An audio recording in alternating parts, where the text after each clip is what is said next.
in game shape coming up here pretty soon. But he's been working on that backyard, which is a thing of beauty right now. He's the hatchet man, of course. He is the Tim the Toolman Taylor of Memphis, ladies and gentlemen. Rob the Toolman Fisher, how are you, buddy? I'm great. Couple of things. One, next week, hump week of hump month, it's my birthday. So oh my goodness. Yeah. Well. Big week. Big week. Hump week is that fish is week. Hump week of hump month. Hump week, hump month. Is it on hump day? Yeah. Is it actually the 15th? I don't no. I don't know what it is. I don't know what day of the week it is today. I believe it's Wednesday because we're speaking. Today is hump day, so it's Wednesday. Yeah. It's for sure. It's hump day. So we know that much. Yeah. What date? What is the number of the day of your birthday? The 12th. Okay, the 12th. So that's Sunday? That's Sunday. That's the beginning of hump week. That's right. Yeah. It's not hump day of hump week of hump month, which is the humpiest day of the year. Mm-hmm. That's coming up next week. But for now, it's excellent. And happy early birthday to you. Since we won't talk to you until after it's all over. Hope maybe you plan celebrating in that beautiful backyard. Well, still a lot of work to be done. It's the heat has slowed down the process a little bit, and a little bit of an injury as well. Oh no. Yeah, it's unfortunate. I don't know if you've ever heard of it, but I have what's called shovel elbow. What? Kind of like tennis elbow. Oh, okay. But with the tool being a shovel instead of a tennis racket, I got a little shovel elbow. But wearing a sleeve and fighting through it. It's crunch time right now. We gotta fight through it. And when you're a competitor, you do what you can, man. You do what you can to show up every day and be out there and build stuff, The word is that Dipty's had to take on extra work as a result of your elbow injury and your inability to be at 100%. Is that true? No, that's actually impossible. She cannot take on extra work because of all the work that I leave her with to begin with. This just means, normally I'm on a work 10 minutes, 5-minute break schedule, kind of how I go. Mm-hmm. It's more 5, 5, 5, 5 now. So, yeah, just a lot more breaks. Bursts of energy, right? Burst, and then you got to put the break. Yeah, I understand that.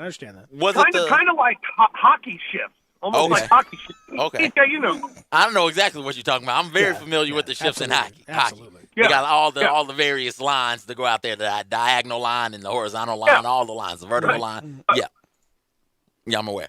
Did the elbow injury happen because of all the loads you were moving last week? I know we talked about it. You had 2 large loads come in during the show, right before the show started, and then it looked like 2 more large loads came right after that. Was that when it happened? Yeah. That gravel rock, not to be confused with Fraggle Rock, but gravel rock, sometimes when it gets really hot after it's been wet a little bit, then it gets really hot, it kind of turns into cement.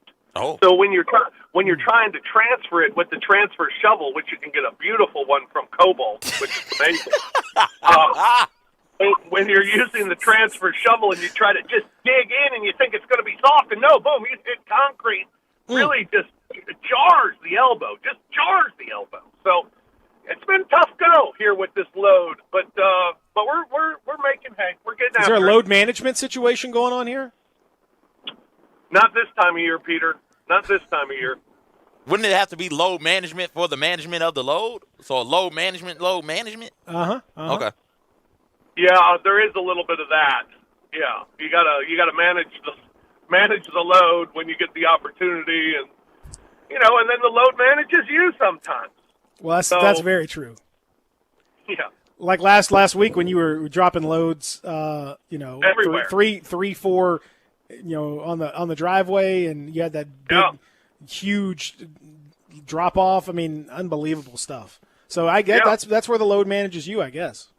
Yeah. I mean, it just happens that way, and just got to be aware of it. You just got to fight through it, and just got to keep going, man. You just got to keep pushing forward, and that's what we're trying to do. Because I got some other stuff coming up here at the end of the month that Yep. it's going to take a little time away from what we're trying to accomplish. So yeah, trying to get as much done here in the next couple weeks as possible. As you manage the situation there at home, what do we know about the situation at work as you guys look to get back in the swing of things and broadcast some of these games, which may happen here in the next little bit? What do we know about how this is going to go?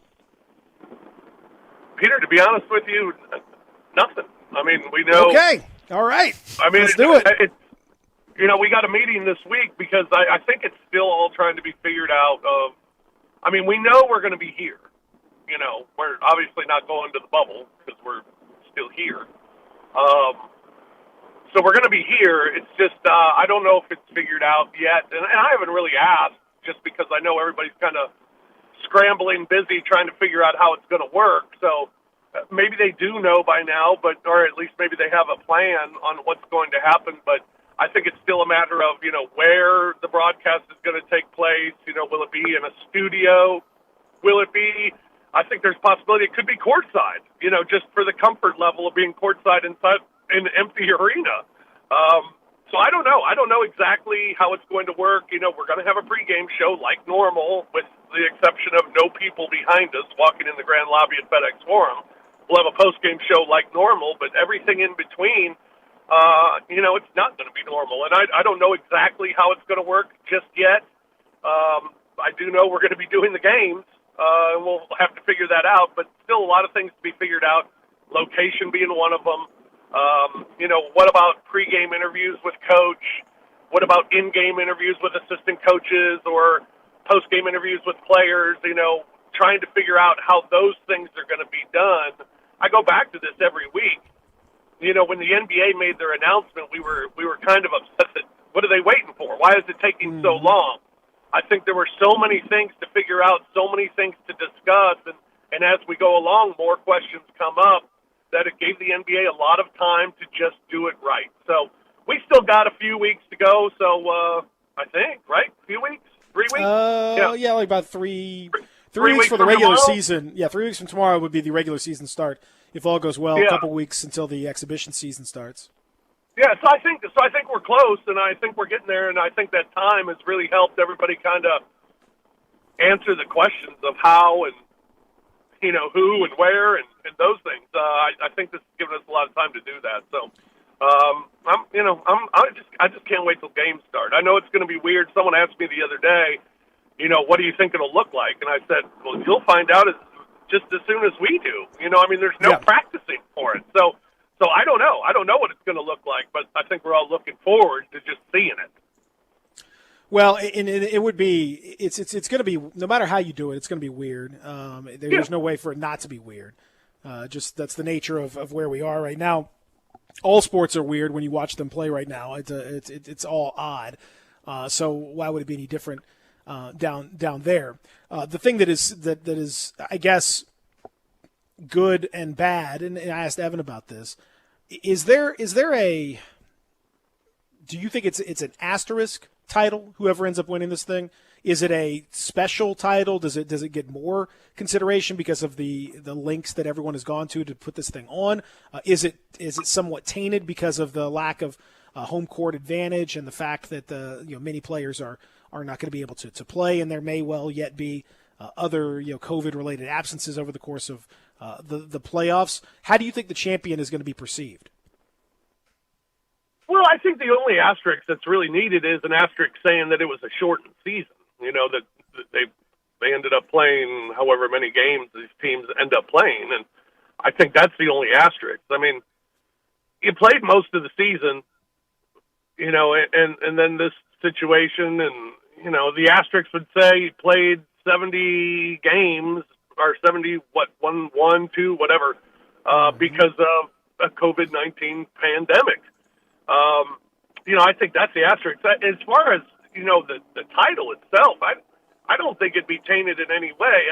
I think that, to go through the grind of the season like these guys did for the most part, then to go through this grind of a pandemic, and then to go through the grind of being in this bubble and having to come out of it healthy and perform on a playoff stage and a playoff level in what is not actually a stage. Mm-hmm. I think it's going to take, it's going to take talent, obviously, but it's going to take mental toughness, a team that's got great chemistry.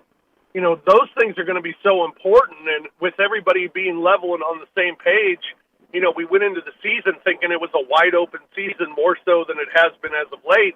And I think going into this, we think it's a more wide open season than we thought going into the pandemic. Because I think going in, it was thought of Lakers and Bucks, and they're the two best teams, and they're going to go to the finals. Well, now I think it's a little more wide open because you don't know what can happen. You don't know how teams are going to react to this environment around them. So I think there are so many questions that make it wide open and make all the teams think, other than Brooklyn and Washington. Yeah, Brooklyn, half their team is gone anyway. I mean, you're going to see a lot of Jeremiah Martin down in Orlando because he's going to be playing a lot for the Nets. I don't know who else is going to be playing. Karis LeVert, Jeremiah Martin, Jared Allen, Chiozza, woo! And that's from the Grizzlies' standpoint. It looks as though everybody is clear, free and clear to travel down there, which is nice. Coaching staff, full coaching staff. Obviously, they're a little bit short because of the Niele Ivey leaving to go to Notre Dame, but they're still going to send everyone down there. What would you do with that group, Fish? Everyone should be healthy, including maybe even Grayson Allen. Jonte Porter is going to travel with them. I don't think he's going to feature, but he should be down there with them. With everyone healthy, including Justice Winslow, do you pop him right back in the starting lineup? And let him just kind of start. He's going to be part of the core, so why not go ahead and get it going right about now? Does he come in off the bench and you go with like a DeAnthony Melton, as it had been prior to the situations and the COVID? What do you do there? Well, I think it's interesting because I guess it depends too on how you look at this restart. Do you look at it as a pickup from where we left off, or do you look at it as we're starting over? And it feels with the long – I mean, it's not like you're riding any momentum. You're just not. I mean, you've been off for 4 months. So I wouldn't be surprised if Justice Winslow starts. I mean, he was scheduled to come back the night that they were going to play in Portland, the night after the league was shut down. He was going to play. I don't think he was going to start, but I think he was going to play. And – how long would it have taken before he started? But now taking 4 months off, I mean, you're going to go through a short couple-week training camp. I think if you insert him in the starting lineup to start this camp, then he probably starts. I don't see the negative of him. I mean, I don't see the advantage of saying that, maybe we'll ease him in because everybody's being eased in right now. Right, so why not just throw him in the starting lineup? Yeah, and I mean, the other thing is, it's going to be interesting how this affects various teams because, quite honestly, some teams rely on that little crowd edge. I mean, like a team like Philly was phenomenal at home this year and absolutely awful on the road. Well, now you have just a completely neutral atmosphere. Does that benefit the favorite because then you tend to kind of take the home crowd out of it? Does it favor a team like the Grizzlies that just kind of is 2 or 3 years removed from playing in AAU gyms anyway? It's kind of like an AAU tournament. Who do you think gets the benefit of that, the atmosphere? I don't know. I think we're guessing on a lot of these things and trying to find out who has an advantage in this situation and who has a disadvantage. And we're not supposed to tell people we're guessing, Fish. Come on, that's not right. But I think every time I go back to it, it's like I don't know. I mean, because this is totally new for everybody, and because you could say, well, it's an advantage for the road team because now they don't have to play in front of that sort of road atmosphere. Mm-hmm. But sometimes young teams like the Grizzlies, they thrive on playing on the road and thrive on playing in a hated atmosphere. So I don't know who it really gives the advantage to. I would think it's more of a disadvantage for the home team But then you think, well, I mean, more of an disadvantage because you don't have the home crowd backing you. You're sleeping in your own bed. But then you bring that up and think, well, nobody's sleeping in their own bed. Everybody's staying in a hotel. Even though there's no travel, you're still in a hotel. I mean, does it feel like a road game or does it feel more like a home game? I don't know. And I think it'll be fun to watch that first night because those teams are going to kind of be the guinea pigs. And you'll kind of see, how teams react to certain situations and how teams, come out, whether they're ready to play or they're sluggish to start and maybe don't get into it until the second quarter. I mean, those are all questions that'll be found out, which I think make this restart really compelling for the NBA because it's such an unknown on everything that it's hard to really find advantages or disadvantages. You hear the advantage of, a team like the Grizzlies. Well, they were just playing AAU games. So, they're used to playing in gyms with no people, much more so than veteran teams. So maybe it gives them an advantage. I think the Grizzlies, this bubble situation gives them a little advantage because they got so many guys on their team that'll just sit in their room and play video games and be happy. I mean, so I don't know. I don't know what the advantages or disadvantages, but I guess we'll find out. And maybe they'll all just cancel each other out, and it comes down to who's got the better talent. And if that's the case, the best teams win. Well, I hope the best teams will win, regardless. I think that is very, very true. And the Grizzlies, of course, have a little work to do to make the playoffs. Although they're in a good position to do that. Rob Fisher, Hatchet Man, brought to you by Cobalt Tools, joining us here. Thank you so much, Fish. Enjoy the rest of your hump day, buddy. Yeah, and Campbell Clinic. Shout out Campbell. That's right. Okay. Got that shovel elbow working. Shovel elbow, yes. Listen, thoughts and prayers, Fish. Godspeed when you get that taken care of. All right, buddy. Have a good one. Love you, Rob. Yeah, love you, buddy. Bye. Fish didn't hit the same way with Fish. Man. No, it didn't hit the same way with Fish. We'll take a break. We'll think about that. We'll come back and continue here. For the Family Leisure Studios, Real Sports Talk, Sports 56, 96.1, 87.7. We are Sports 56 W. Bubble time, bubble time. I used to really like bubbles. Bubble time.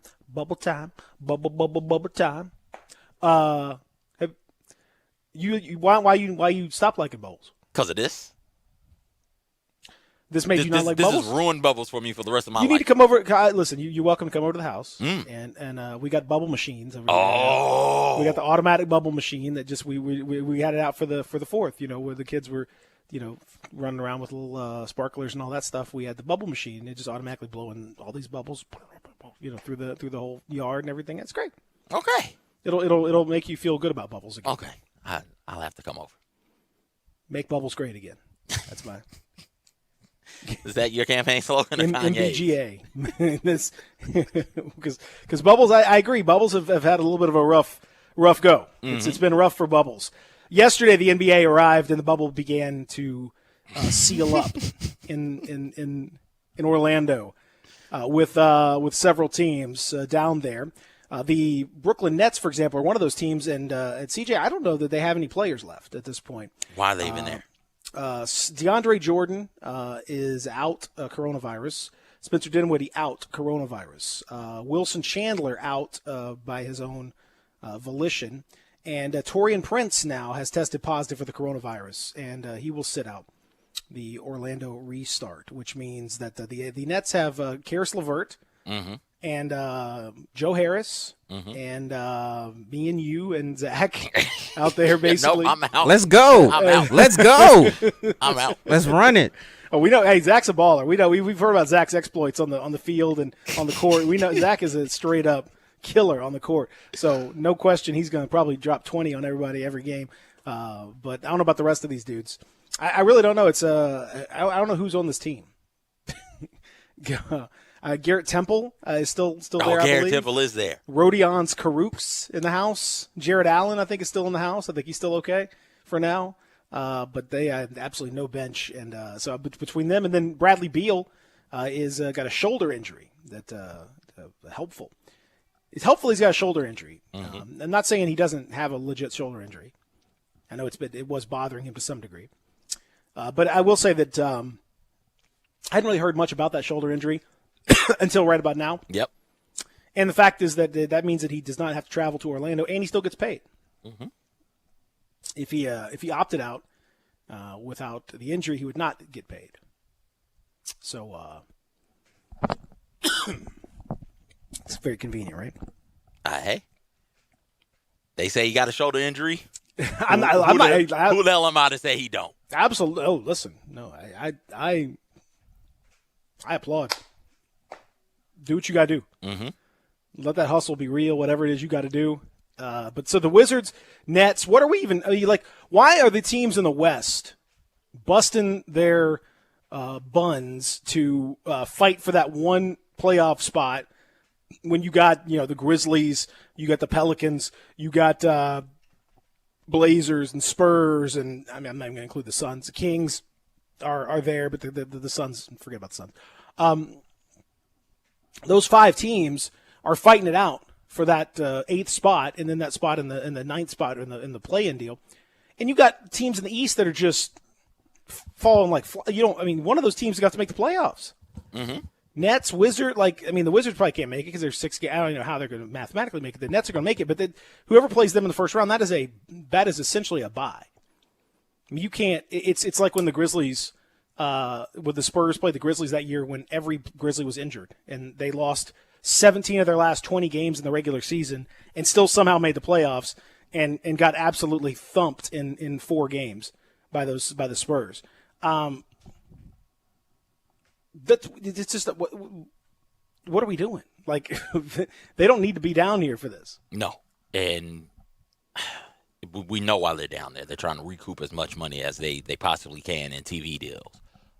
So the more teams they have down there, the better chance the more money they can recoup.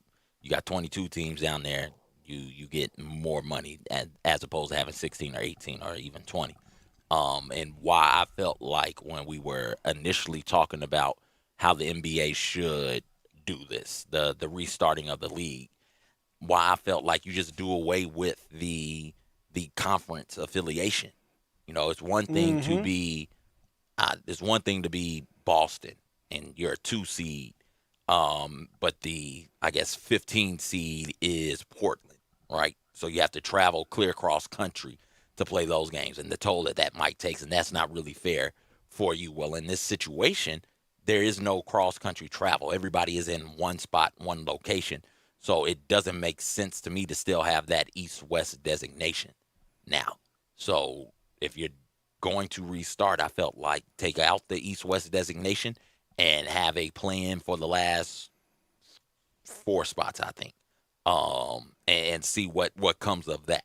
But the NBA decided not to. They decided to do it this way, and now you're seeing a very real possibility for later on in the bubble. Where right now, it's kind of funny. We can poke fun at it.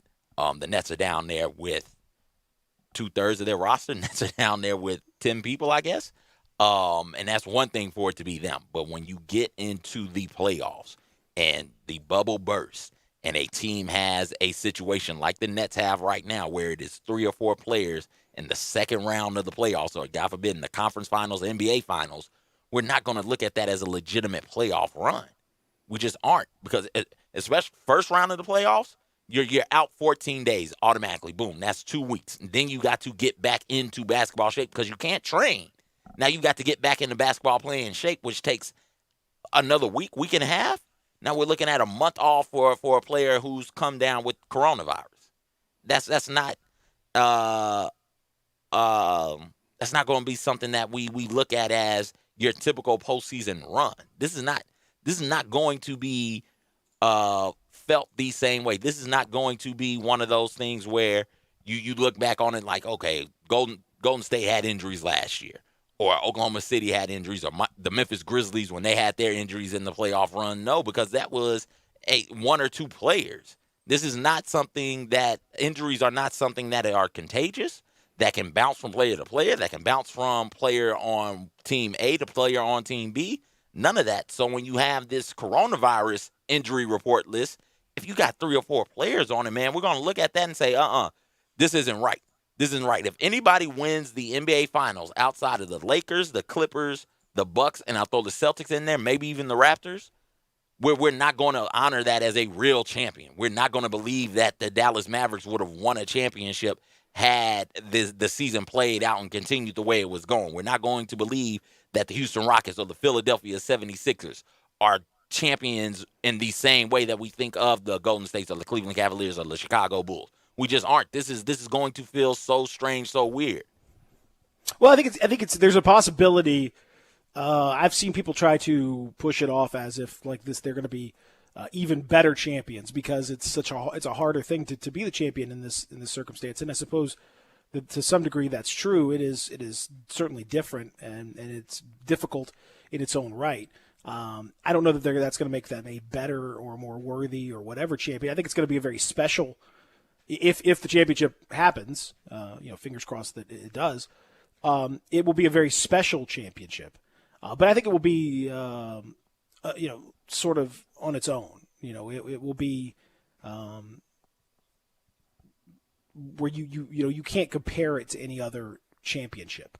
It will you'll call yourself the champion, and I suppose with the fullness of time, you will be able to just sort of meld, assuming that we get all this cleared up and get back to some kind of normal in the next few years. 50 years from now, you'll look back and say, oh, they were the 2020 champions. And you probably, future generations probably won't delve too deeply into it, maybe.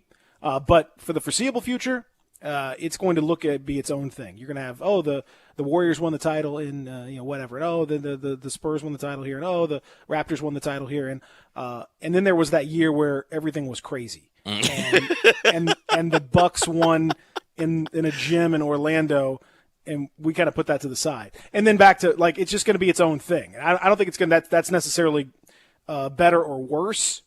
I think it's just unique. In the same way you talk about the Olympics when the USSR boycotted or when the United States boycotted the Olympics. It's just its own thing. It's different. You have to note the circumstance. It doesn't make it more or less valuable. It's its own thing. And so whether that's good or bad is entirely up to you, I suppose, how you look at it. What is good or bad also is the meal. Troy Daniels. Did you see Troy Daniels' meal? What? It sounds great. Doing? The menu. You got to say the menu sounds great. Oh yeah, they definitely dressed that menu up. I mean, the menu looks spectacular. Mm-hmm.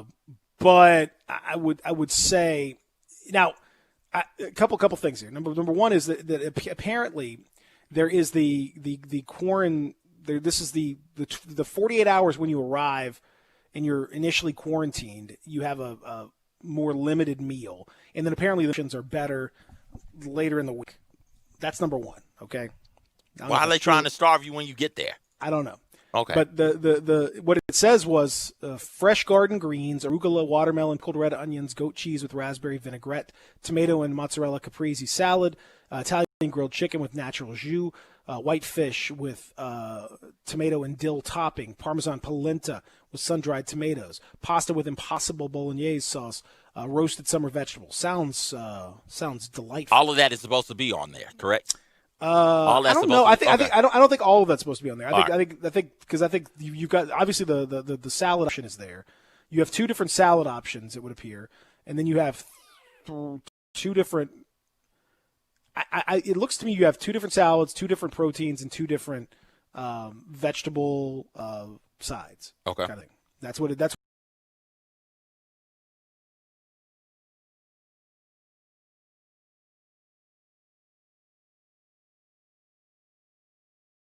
Looks like to me.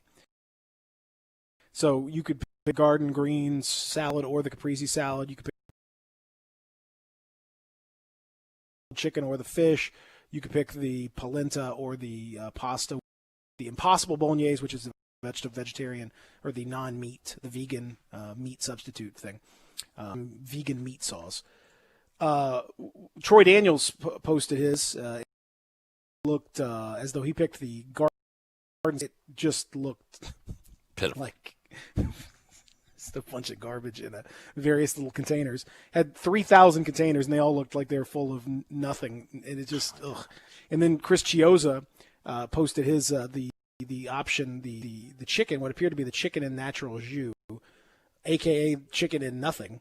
It looks as though it is just a floppy, pale and sort of breast thing. I think it's a breast. Looks like. Come on, man. And then like just a glop of potatoes, like just nothing happening. Looks like somebody just took the old ice cream scoop into a big potato thing and just plopped some mashed potatoes right down there, and some dry penne pasta that has nothing on it. I presume that the bolognese is in another container, maybe. I don't know. But it just again, you're paying hundreds of dollars a night for these, man. These meals are 60, 70, 80 bucks. And this is way better. The MLS guys are saying we're begging for this meal. This meal would be the greatest meal in the MLS bubble by far. Like, this is a chance for you, Disney World, to showcase why you're the happiest place on earth. Not serving meals like that. Not hitting us with the unseasoned chicken patty with the scoop of just regular ass mashed taters and red onions, just a little container.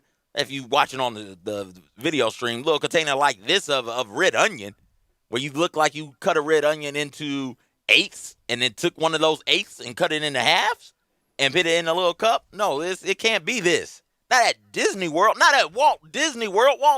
Disney, his body's rolling over in his grave. His head is doing something else, but his body is rolling over in its grave. Like, this is wild. I'm paying $65 for this? I can't go nowhere to get nothing to eat.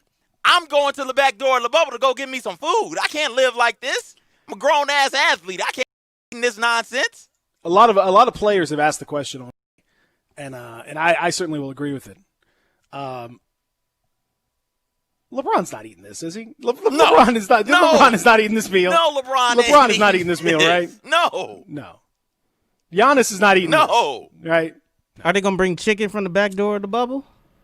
James Harden is getting chicken wings imported from his favorite club, from his favorite gentleman's ballet. Yeah, I mean, James Harden, I don't know how he's going to get his entertainment. No. In the bubble. Back door. He'll be going through the back door like everybody else. I guess so. Probably not the first time. I mean, hey.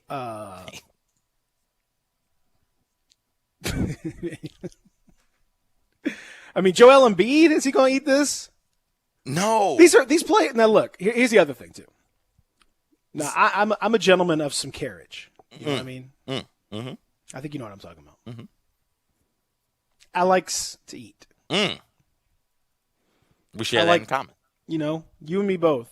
You know, got a little tum-tum here. You know what I mean? A little bit working. I mean, I'm certainly a great athlete. I'm in great shape. I'm not gonna lie to you. Very sexy, great shape. That's true. Looking good. That's true. All that's true. But I do like to eat. And now I will say this. Now, I mean, I'm going to be honest. Okay, I'm just going to be real with you guys. A lot of people may disagree or may not realize this. I'm not an elite athlete. I'm a good athlete. Okay. But I don't want to burst anyone's bubble, so to speak. But I'm not an elite athlete. I'm a very good athlete. I'm a high-level athlete. But I'm not, maybe not an elite athlete, like at the NBA level. And I still need a lot of food. I need a lot of calories, you know? It takes a lot to fuel this fire, baby. That's not enough food for an NBA player. NBA players eat like 3,000, 4,000, 5,000 calories. I mean, when you are expending the kind of energy that they expend in a game, in a workout situation, you think that's going to be enough? A piece of chicken breast and a salad and what? That's not enough for me. And a little container of watermelon? And a little watermelon pieces on the side with I bet the bread is hard. You know the bread is hard. You know the bread is hard. What is this? This is what you give to the. That's like a 500 calorie meal, 600 calorie meal. This is what you give to the people at the dental hygienist convention. You don't give this to top notch athletes. That's right. You give this to this is regular the insurance people. salesman of the year banquet. Like, that's what you give them. That's what you get. Oh, great. I mean, this is everybody nice, in there is under 5'10". Yeah, like that's raggedy what you give them. Chicken, it's kind of whatever, undercooked, sort of sad little salad. It's sort of wet and just kind of overdressed and just sort of, ugh, yeah. That's what you get, and you expect that. That's fine, whatever. Like, we all know what the deal is. And you get, and it's all saved by that little slice of cake or a little whatever that you got on the that's out there. You know, that's okay. You like that? Yeah. I saw no dessert. Where's the dessert? Peter, where's the food? Where's the dessert? Where's the food? Forget there's no dessert. There's nothing, no dessert. You got one little floppy ass piece of chicken breast. You got some, I guess, salad. Some type of grass is thrown in a container. You got a little itty bitty thing of red onions. That's it, just the red onions that you eat just by themselves. Or you putting that in the salad on the chicken? I don't know what you're doing with salad. that. I believe that's going to go in the salad. I mean, in the container of watermelon with the hard piece of bread. Like, come on, man. That's rough. And it's Disney. Disney's supposed to have money. They supposed to know what's up, man. Disney don't know what's up. At all. What am I paying all that money for Disney Plus if you guys are going to serve our athletes this? All that money I spend a month on Disney Plus. Y'all can't serve my people nothing better than this? I mean, they took that money you spent on Disney Plus. I think all that $6-7 went to that meal. Yes, my monthly payment to Disney Plus. They halved it and came up with 2 meals. Yeah, that's right. It definitely went all there. It's all on that plate. You can all see it right there on that plate. Good Lord. And again, MLS is worse somehow. MLS is worse. So I don't know. I mean, the bubble is, listen, these guys are, everyone's getting well paid. A lot of people, there's a lot of people that have it worse in this thing, but it's not great. I can see why paid players would be reluctant to go down there, just in general. My shoulder hurts looking at that. I got a shoulder injury now.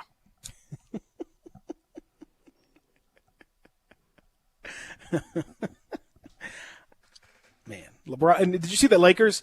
Because they haven't left yet. They don't leave till Thursday. And LeBron posted his Taco Tuesday menu. He had these beautiful-looking tacos. And Kyle Kuzma posted a sushi. He was eating a sushi dinner. He posted this beautiful sushi tray. And, I mean, that's just – now you're just trolling. I mean, that's not cool. Come on.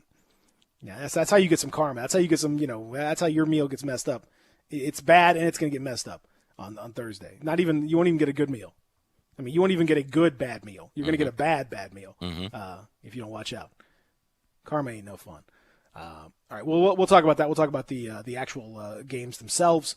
Evan Barnes coming up at 9 o'clock. Rob Fisher 9:30. Lots to get to on this Hump Day. Breakup songs Wednesday. Your Real Sports Talk Sports 56 96 1 87.7.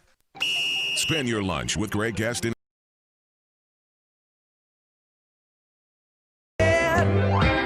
You don't head back to Tennessee yet. Welcome to a little bit of Sports 56 happy hour. You know it's a beautiful hump day. That's right, we got basketball coming up soon. Actually, baseball schedule's out. That's right, July 23rd. They're supposed to have Garrett Cole and Max Scherzer toe the rubber.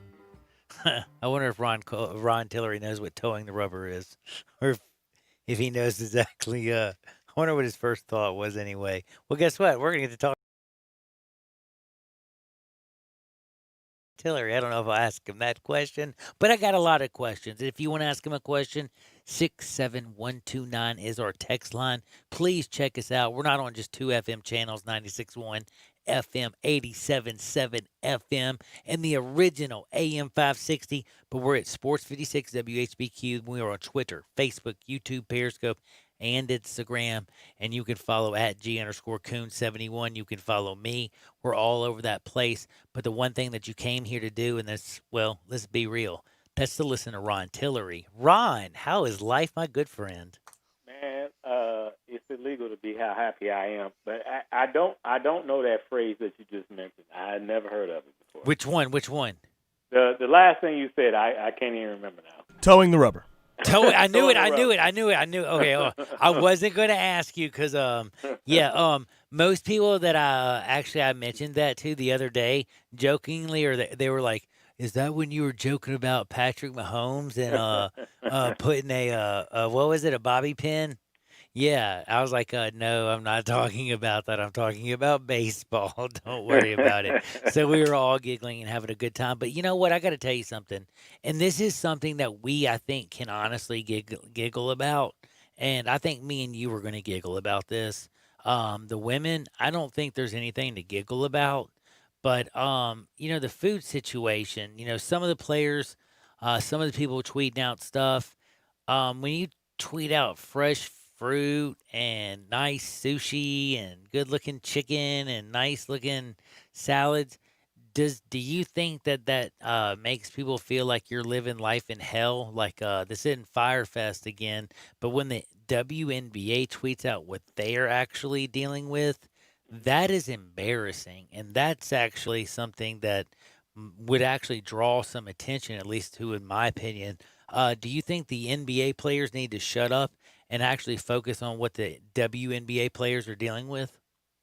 Well, there's a disparity, no doubt about it, because the WNBA doesn't even travel anywhere close to the standards that the NBA does.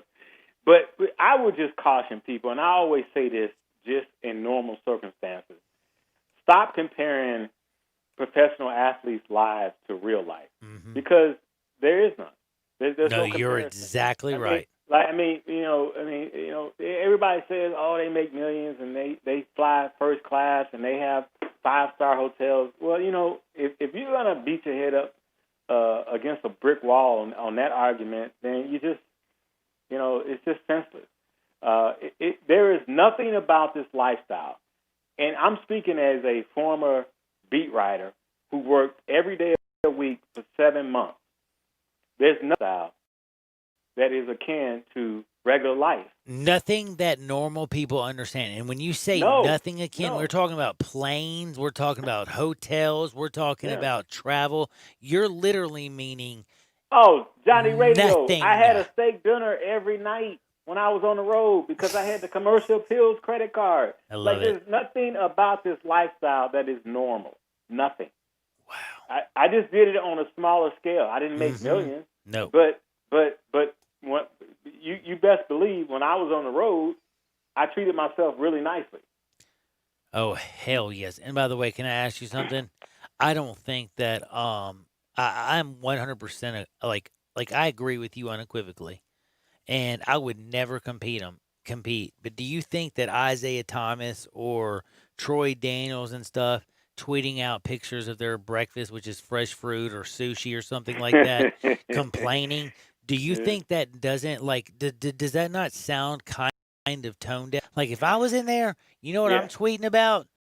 These stupid bands that I'm wearing that won't let me go into things, or these rings, or how many times I go to the doctor.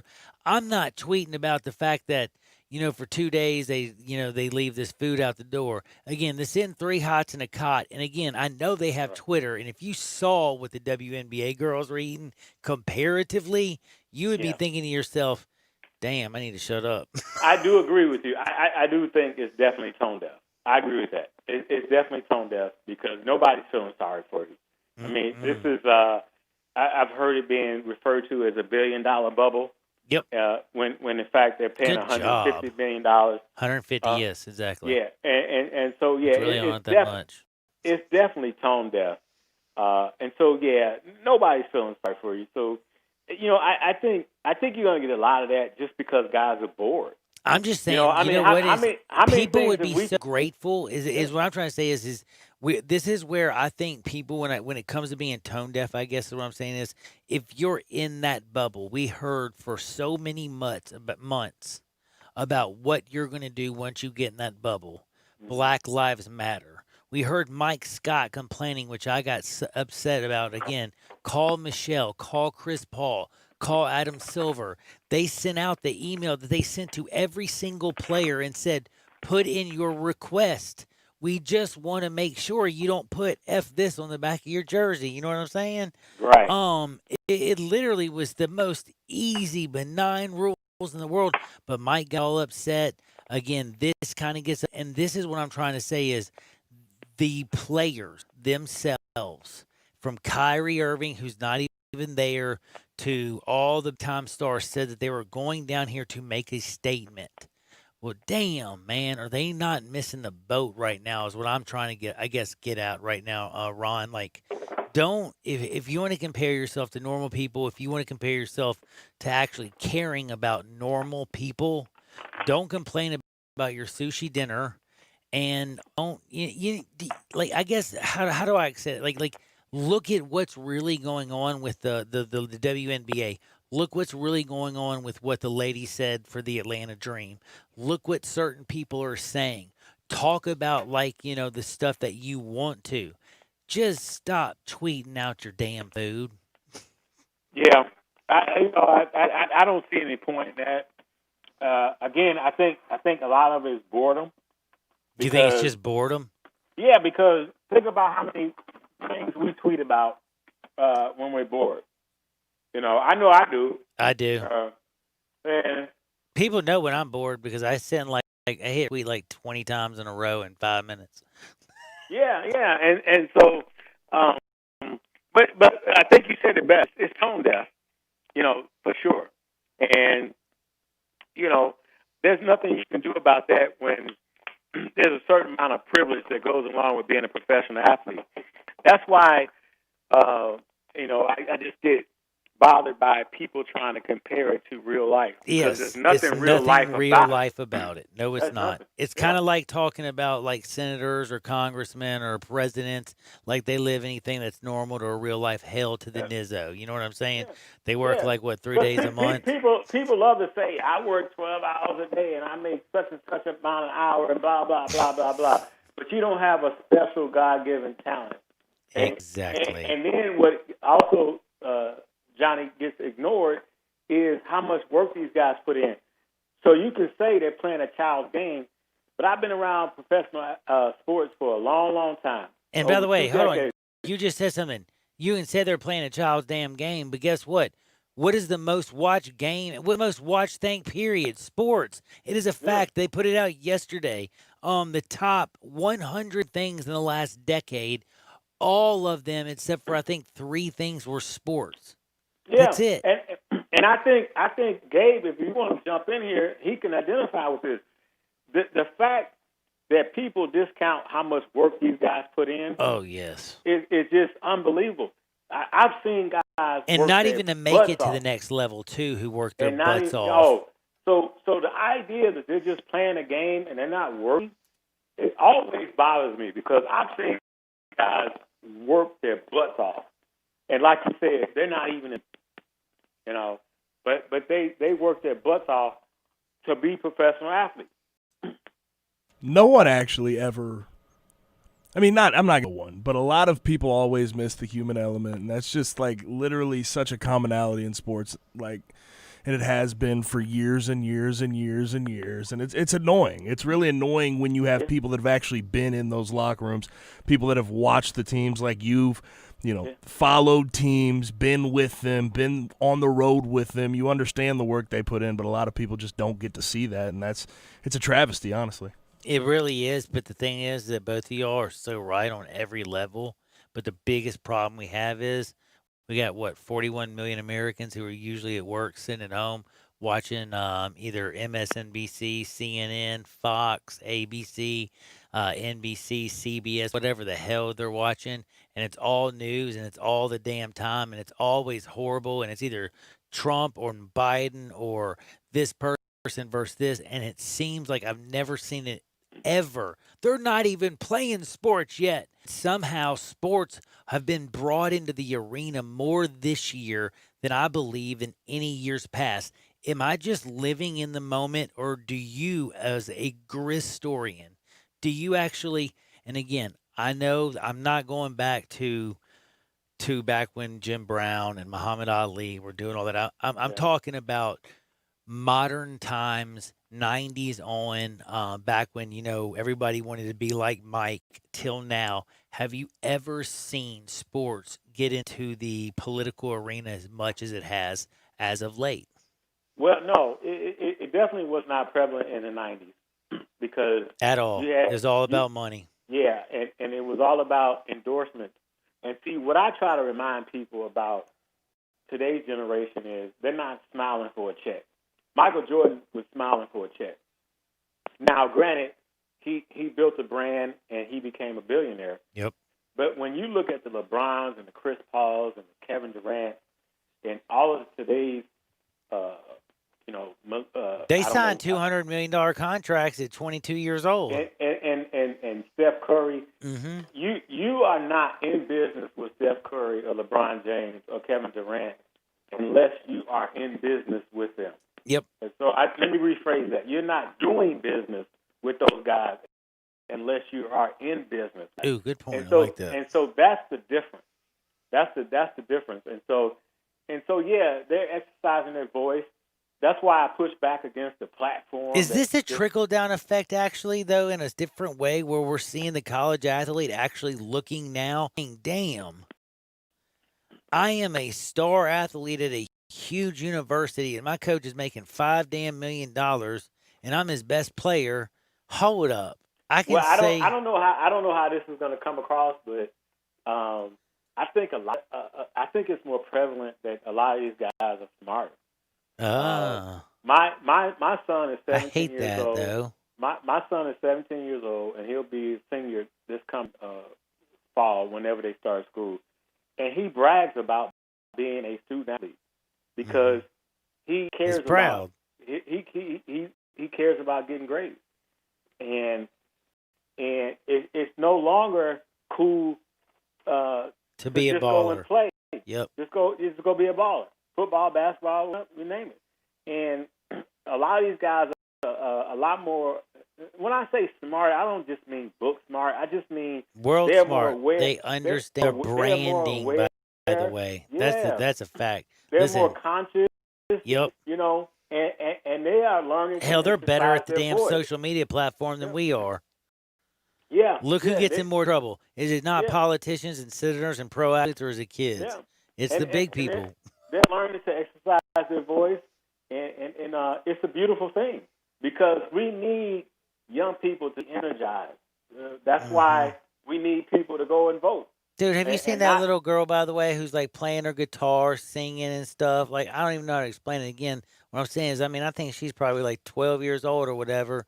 Like, she realized she had like a talent. She wrote like a little song about like peace and love. This thing's been watched like 5 million times. It's gone viral. Like, young people today are a lot more in tune with basically, what would I say, public relations and understanding how to navigate basically the internet and socially knowing how to navigate things. Like, you don't see as many young people like Gabe Kuhn basically step in a big pile of S like you see a lot of older people do.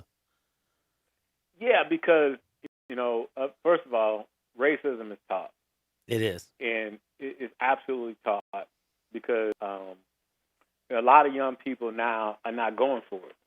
They realize what a diverse culture we are, and they Yep. embrace it. And they embrace it because we're all the same. But when you have people who teach evil and teach racism, Exactly. then you get the Karens, and what do they call a male version of Karen? Right now, I think it's Larry, and Larry, there was another one You dude know. on the corner of Germantown was like Ron or something. I can't remember. Yeah, but Lloyd. but, you know, Lloyd, that's it, Lloyd. I Lloyd, was close. yeah. So you don't have people going for that these days, and it's just to bring it back to sports. I just think it's just a wonderful thing that people are waking up and exercising their voice and just having a consciousness about them, and it's not radical. No, It's just now it's just about common sense. it is about you know- common sense. Because here's one thing I want to interrupt and ask you, because this is something important to me. Because I do have to ask you a basketball question, but this is something that is so important to me to ask you this question. Why is it that we never get it right? And what I mean by that is, why is it the pendulum always swings too damn far? Like, why is it that it never swings because again, we get to a to a place where everybody is all gung ho for one, hey, we are fixing social injustice. And that was the message, correct? And then all of a sudden, It was we're fixing social injustice. Now we're also going to change the Redskins. Now we're going to do this. Now we're going to do that. Then you got Steven Jackson. You got Deshaun Jackson. Yeah. You got people tweeting out things. And I'm like, damn it, dude. How is it we always lose the message? Like, Yeah. why is it though? And I understand, yes, everybody has a voice. But why is it you can't see like how it is that sometimes your words and your platform are real powerful. And by the way, again, people forget words do have power. They really, really Yeah. do. You know what, Johnny? I don't even know how to answer that, and I'll tell you why. Because I went to the University of Illinois, and we were known as the Fighting Illini, and still are. And as a young journalist I love that. pursuing this craft, I still have audio tapes for you young people listening. I have audio cassette tapes of me interviewing leaders of Native American communities Mm-hmm. about them trying to remove the Chief Illiniwek Wow. from the university, and we're talking about early 1990s. So this has been going on for a long time, and that's why I can't answer that question Because it's hard. Because you know, I as a young journalist in college, I was writing about the same issue. Yep. And I hear so- what you say. Like I pulled it up the other day, like 1992 is actually when it was like the whole movement actually started. But again, that's the whole thing about like educating yourselves and pendulum swinging. Again, I brought this up, there's over 7,500, articles written from 1700 to 1856, just basically Yeah. between And what was let called me- the let me- Redskins and the let- white let- man. And let me mention this. Like you brought up the Georgia senator or representative, and she's anti-Black Lives Matter Yes. as it relates to the WNBA. And this is why I think the whole idea of systemic racism is being talked about. I had a boss at the Commercial Appeal who told me to my face that that whatever he said shouldn't have offended me. And the idea that he felt He empowered told you it shouldn't have to offended say, you? to say that is just ridiculous. You do not get to tell me what offends me. It's a And good so point.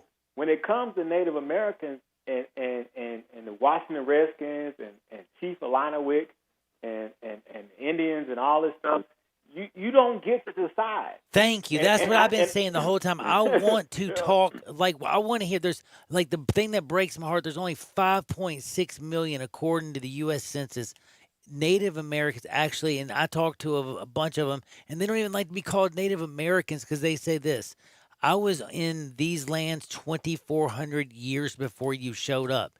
The United States is 244 years old. We were here, 2,600 years ago, basically, is what they're saying. Over that, and I do understand. They're like, hey, we're Indians, we're Cherokee, we're Chickasaw, we're Navajo, we're whatever, and I get it. And I just what I'm trying to say is I am tired for that 20-year-old kid in school speaking for a 5.6 million people. And John, you know me, and I know a lot of people listening to me might say, "Oh, Tillary's about to play the race card." Uh-oh. Well, Ron. No. Here's the reality. This is what systemic racism looks like. Yep. When Lionel Hollins becomes the Grizzlies head coach, I get called into the office, and they say, "Can you cover this guy?" And I'm like, "What?" What do you mean? Well, you've known him, So what's that code for? Okay, how many assistant coaches have I known throughout my career that happened to become head coach? Dave Yeager, through the Grizzlies. And Lord, so, you were the and Grizzlies. so Dan Woken knew Josh Pastner for a long time. And when Josh Pastner became head coach, do you think they pulled him in and said, "Can you cover this guy?" Nope. So, okay, if you think I'm playing the race card, so be it. But I'm just telling you, this is the kind of stuff that happens, and everybody has a story. If they brought in Woken, they would have brought in a bag of diapers and a pacifier, and they're like, "Could you cover this guy?" I promise you, that's the first time you've ever heard that story. No, I promise you, it is. You've never told me that on air, off air, anytime, ever. Yeah. That's the first time ever, because we don't wake up carrying that stuff. But I'm just saying, it happens. It exists. And I'll call out the Commercial Appeal. I'll call out Sports 56. I'll call out anybody. You will. Because you'll call me out when I screw up. You call me up when I make a mistake. You called me immediately in 2 shakes of a lamb's tail. Yo, homie, you were wrong. So I that's again, like, I appreciate that, and that's why I think you're a great a great, like, not just a Grizz historian, but a historian and just a good person. And again, as much as I want to ask you everything about what's going on in this bubble, I want to get and talk about the Lakers, the Grizzlies. I just think our conversation that we're having is more important right now. And I wanted to ask you, though, personally, how bad did Deshaun Jackson and Steven Jackson hurt, truthfully? Because I feel like they gave the Karens, they gave the senator of the dream, Miss, what's her name, Loeffler or whatever. They gave all these people, as long as, like, they get to throw in anti-Semitic and, he talked Hitler, and that's part of Black Lives Matter. And it's amazing how just 2 powerful people can make a simple mistake. But when you attach Hitler to it, it basically deflates almost, it deflates a movement almost. Do you know what I'm saying? Yeah, you know what? I honestly can't speak to that because I do not know what they said. I honestly don't know what they said, and I'm not trying to bail on you. No. You don't want to watch it. I know how it is. You don't want to watch it. I don't know what they said. I just will say this: for that senator to be anti-Black Lives Matter, and for people to make it an organization and not a movement. Well, again, that's what I'm saying. Is how fast are people to that? Yeah. That's the thing that breaks my heart. Yeah. You don't, and this is where systemic racism comes in, is because it's basically one person makes a mistake, or anybody, they categorize a group of people and they put them in this tribal bubble, and they cast this dispersions on an entire group. So when Deshaun Jackson and Steven Jackson speak, instead of it being Deshaun Jackson and Steven Jackson, it's an entire group that gets labeled, and that is systemic racism. Yeah. Well, I would just encourage people to just shut up and listen. I like that. I think that's what's missing right now. Shut up and listen. Just listen. You know what? You got some commentators that want to say shut up and dribble, shut up and throw the ball, shut up and do this. Just shut up and listen, because people have valid feelings, and they've been made to feel a certain kind of way. You don't wake up being racist. You don't wake up, hating white people. Like I had an idiot. I mean, I'm gonna tell you this. This is gonna be in the book. I'm giving you a preview of the book. I'm ready for this. This is gonna be in the book. I had an idiot sports editor who told me I didn't like the head coach of the Grizzlies because he was white. Hold on. I also remember, what's his name, saying he didn't want to draft what's his name because he was a white guy, and he couldn't draft a white point guard or something. Like, dude, I've heard, like, dude, there's reverse racism. There is racism on every single damn level, and people want to pretend that there's not. What sports editor looks at you in your face and says something like that? Idiot. I mean, seriously. And it was because it was who's the guy? Dave Yeager. Oh, yep. I knew exactly it was Dave after he replaced Lionel. Yep, I knew exactly. Yeah. Oh, it's so sad, but you know what? It is the truth. And by the way, you got to remember something: ignorance being spread, hate being spread, all that stuff being spread. That ain't an education. Oh man, let me tell you, there's a lot of reasons why I left the Commercial Appeal, and that's one of them. There's a lot of reasons why I left. But you know what? Let's talk about this bubble. They're getting fed crap, and I bet you LeBron James is not eating what Troy Daniels got fed. Bet you $1 million he's not either. Because he's eating filet mignon, and he is eating it like whatever he wants, and he probably has shakes. But now I do have to ask you this, because I said this, and I got taken to the task yesterday. I said, I'm sorry, people. I think that there's only one team that like this whole thing is for one team. You got Dwight Howard coming back. He's giving his whole check basically to breathe again, not just to give the check to breathe again, but to make a front court. You have Anthony Davis and Dwight Howard. That's 7 feet. That's 14 feet. What? 700 pounds almost. I mean, or like it's getting close. I mean, it's like 14 feet, 600 pounds. Damn it. Those are two monster men that can basically take care of the rim. And you know what you do? You put LeBron James, and all he has to do is worry about small forwards, shooting guards, and point guards, because you got AD and Dwight Howard in the back. And I know we talked about back in the day, pace and space, Steph Curry. Oh, it was the Golden State Warriors. This year, with LeBron James being LeBron James and the fact that you have two monsters in the back, is the Lakers, are they not the team to beat? Well, I think they're one of the teams to beat, but my money's on the Clippers. I think they're deeper. I think they're deeper. You a quiet man. And I think they're more versatile. I'm going Clippers as the favorite if they're healthy, and it looks like they got everybody coming to the bubble, and my dark horse in the East is the Sixers. They underachieved on the regular season, but they got all this rest. Everybody's healthy, and I know Boston is probably a lot of people's dark horse, but I'm going Sixers in the East, and I'm going Clippers in the West. And you know what? I got to say, I agree with everything you said. And the other thing I just got to also say about the 76ers, let's just be real, okay? Brett Brown, if they don't make some noise this year in that bubble, kiss Brett Brown's butt goodbye. Do you agree? Well, they've been a part of that process, and I don't know if I agree. I think they just ride or die with them. And, really? And I think it's nice when organizations allow their coach to grow with the team. Oh, I think it's nice. I just don't know many billionaires that are that patient. I don't know if you can bring somebody in at this point that's going to put them over the top, because they still have some very, very, very young talent. Till, I love you, dog. I'm late for a break. I could talk literally all day long, all day strong with you. We didn't even talk basketball. We just talked life. I was trying to close the store. I was trying to close the store with you. Dude, close it. Take me out. No.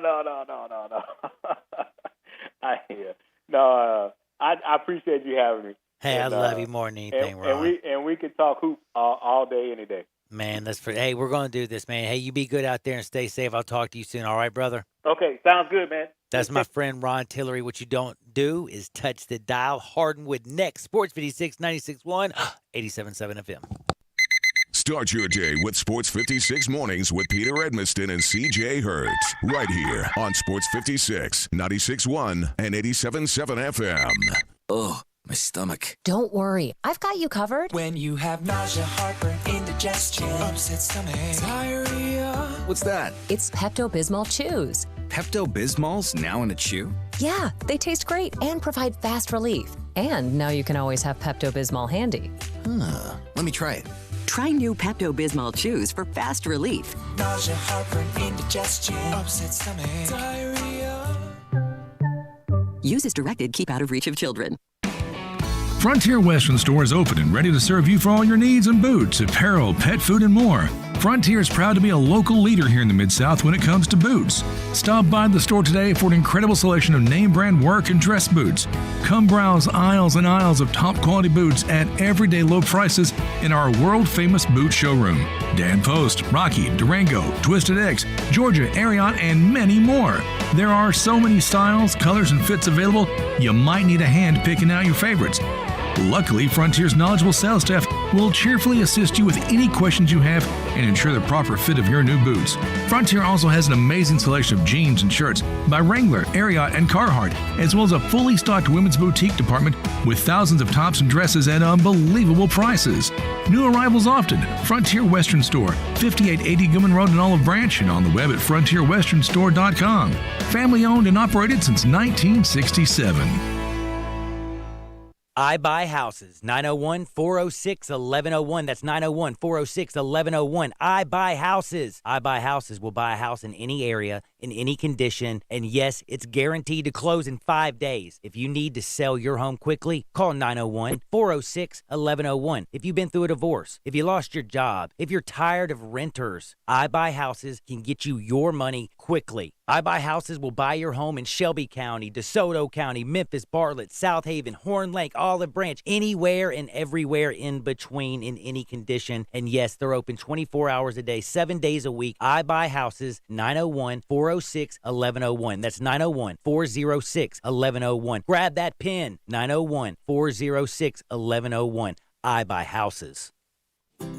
Is your wife asking you to stop eating junk food? Well, we have you covered at Humdinger's. It's quick and it's healthy, and most important, it tastes amazing. With many choices from salmon salad to rainbow trout and grilled asparagus. Come visit us for lunch at Humdinger's, 6300 Poplar Avenue.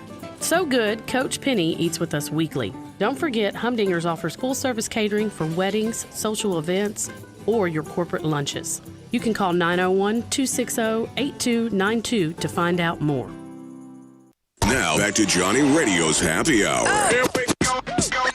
On Sports 56 and 87.7 FM.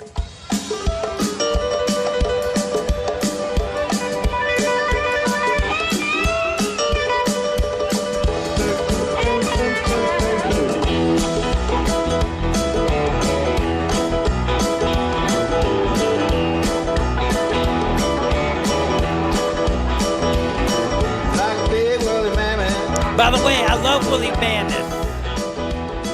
They say you should wear a coat. That's at least from my buddy over at Widespread. Sports 56 Happy Hour. I'm Johnny Radio. That's Gabe Kuhn. Carl Morris is going to be in the house with Brett Norsworthy and our buddy Drew Barrett for Sports Time to drive you home from 3 to 6. I'm about to give you some hardwood because dadgummit, it feels so good. But I got to ask you a question. Peter Edmiston, I know his favorite animal is a hippo. CJ's is a turtle because he likes Ninja Turtles. Greg and Eli, I have no idea because they're adults. Gabe, what's your favorite animal? A platypus. I'm just kidding. I don't know, man. I don't think about these things on a daily. What is your favorite animal? Did you say woolly mammoth? I thought for sure you were going to say a beaver. I would have said mine's a woolly mammoth. I thought for sure. Why would I say beaver? Because you love Oregon State. Okay, all right. But no, I just thought for sure that was coming. But no, I want a woolly mammoth. I'm going to get one. You watch. They're bringing that sucker back. But I will tell you, I'm not a scientist, but there's a scientist that's going to bring back the woolly mammoth. If you were listening to Hardwood, you would know all about it. But guess what? I got more stories. Like stories. I can't even speak English. They're coming now. Hardwood. This is Access Hardwood. Now, there are so many things to bring up from idiots. Does the Stanford story count as a Hardwood story? Nah, that's more news. That's news. Hardcore news. Yeah, we'll wait till the end. We'll wait till the end. Yeah, that was going to say the last segment. That's more last segment. Now, Hardenwood-esque. I kind of almost want to start with you in this celebrity beef. Right. Okay, let's do it then. Bro Bible put out these interesting. It's UFC Celebrity Fight Night. Yes. He said Dana White should put together a UFC Celebrity Fight Night. It's beef. So we're gonna go through these, and we're gonna talk through them. And they're known ones. They're known beefs. So we'll get into it. Tom Cruise, Justin Bieber. Who wins?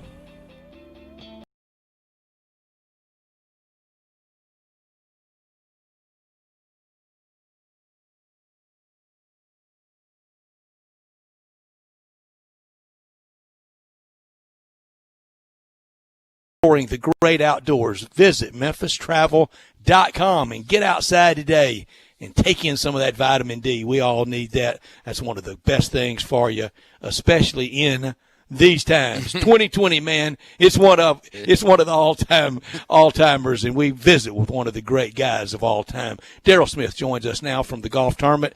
And Daryl, it is an unenviable task for everybody right now in sports. It's fluid. It's game planning day to day, almost hour to hour. This morning, the Ryder Cup announcement. Earlier in the week, the announcement from Jack Nicklaus's tournament at the Memorial next week, where they are hosting this week. You don't get to do it 2 weeks in a row. I think this year is probably a year you're glad you don't have to.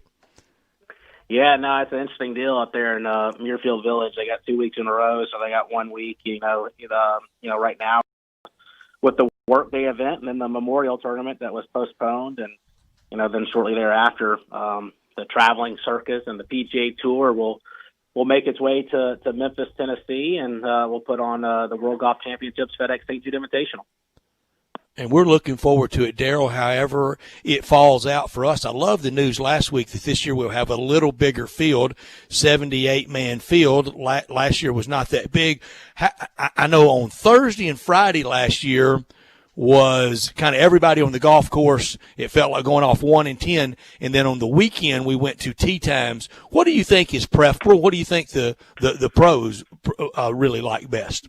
Yeah, I think last year was an interesting year. I mean, we knew on Thursday and Friday we were going to go off threesomes, and our history here at Memphis PGA Tour events, we've had such a large field, and that normal field size have been 156 players, and then you go to the 2019, the first World Golf Championship here at TPC Southwind. We welcome a field size of a huge number of 63, so it kind of got a little getting used to, and all 63 of those players are going to be around, all week long because it's 4 days of competition and no cut. And, went 11-1 and threesomes on Thursday and Friday. And the original plan last year was to, still go off 2 tees on the weekend on Saturday and Sunday. And, but unfortunately, or more fortunately, we decided to go off 1 tee in twosomes, starting at 7:45 in the morning. And, I think Thursday and Friday, I think that the guys really enjoy what we did last year. I think that it's just a little bit, it just seems like everybody's on the golf course at the same time, so you're playing under the same conditions. That's one of the things that, you watch the Open Championship, and, it's all about the draw. If you get the morning draw, the afternoon draw, when the weather comes in. But, with the World Golf Championship in a smaller field, all the players are on the golf course pretty much at the same time, so they're playing under very similar conditions. And then on the weekend, it just, to me, feels right for a championship to go off 1 tee, in twosomes, starting in 7:45 and that last tee time in the afternoon time slot. So I think we'll be doing the same this year, what we ended up doing last year, maybe threesomes on Thursday and Friday, then twosomes on the weekend, of course, barring any weather or any issue that we have to adjust for, things like that are outside of our control. There, I know. I personally, when I'm out at the golf tournament, I love on the weekends where everybody does go off at 1 tee, where I can basically sit down for about 10 hours at one spot and see everybody roll through. But with there being 2 tournaments basically at the same course, back-to-back weeks this year at the PGA, how hard is that to manage? I know how y'all work a year round to manage one event. I mean, how much bigger of a load is it to try to manage 2, especially kind of in a short-term notice, because they haven't had all year to prepare?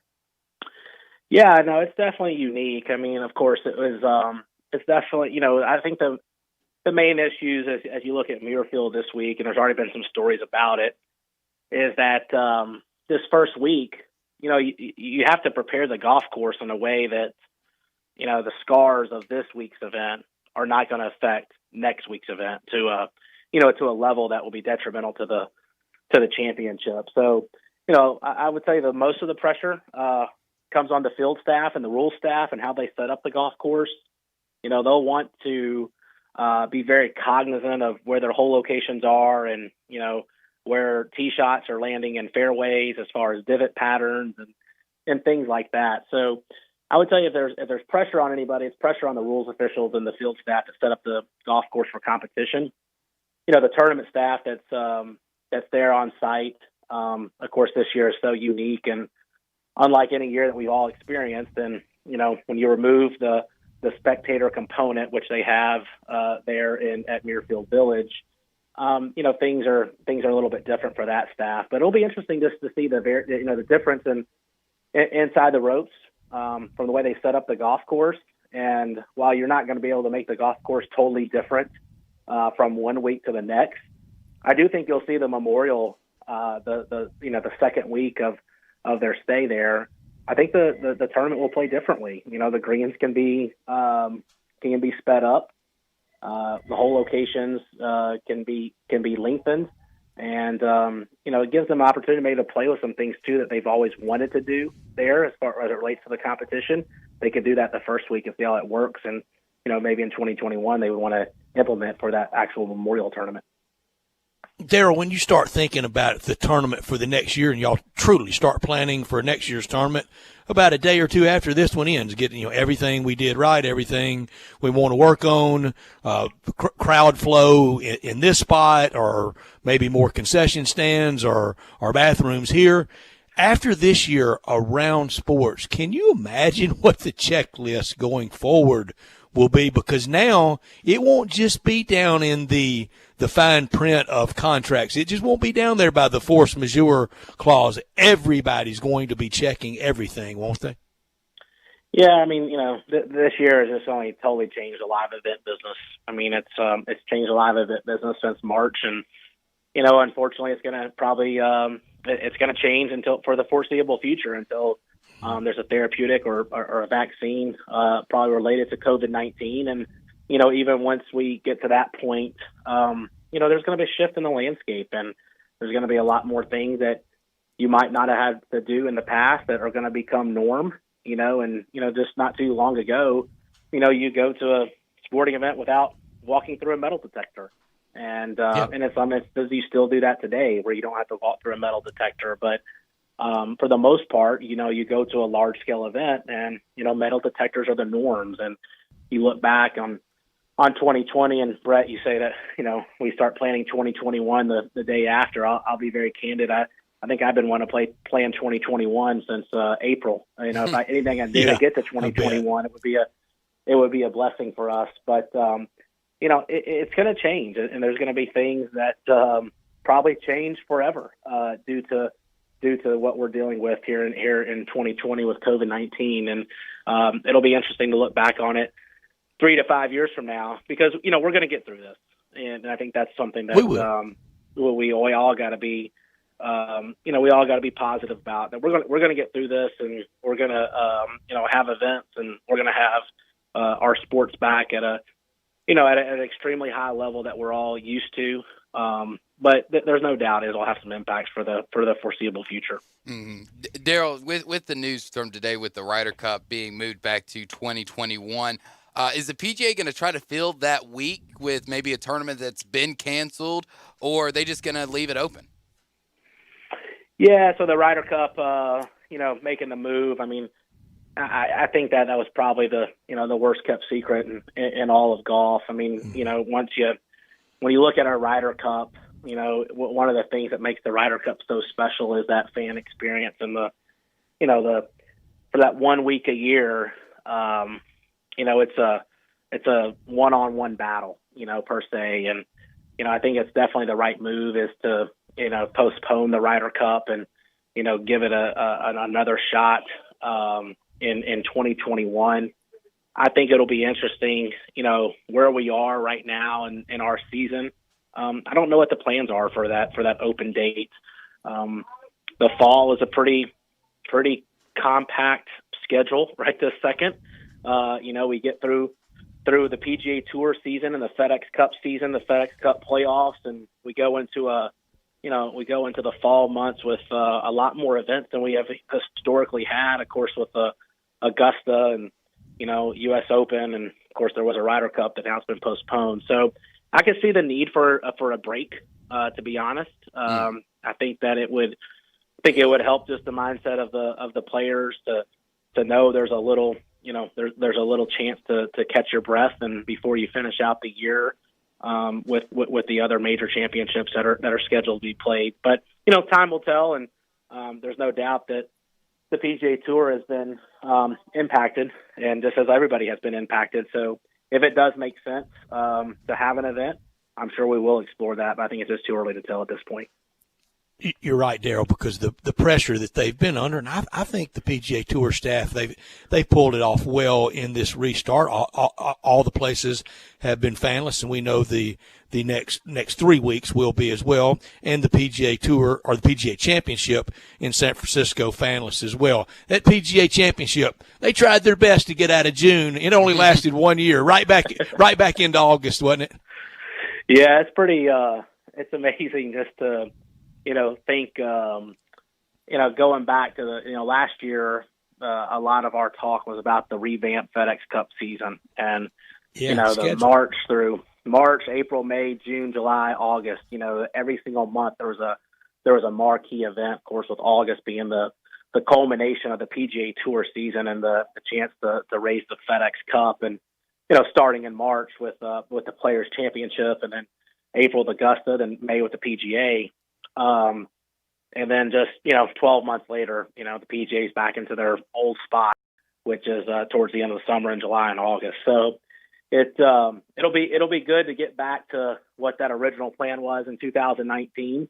But, the PGA, you look at it now, they're the first major of the year, and it's the Players Championship. Can't wait for it. It's the first major championship. So they almost, I don't think that they would have thought going into this being played in July or August, they've been the first major championship of the year. But it might end up being Augusta the best thing for the PGA this year. Exactly. Yeah, flip-flop. Augusta last, and even at Augusta National, it could be fanless or limited fans. Drew, I'm sorry I interrupted you. Oh, no, you're fine. Daryl, we let you get away with it last week, and as we're drawing close, it's the question that you get asked every single year, and I'm going to ask you again, is there any news on the Tiger front?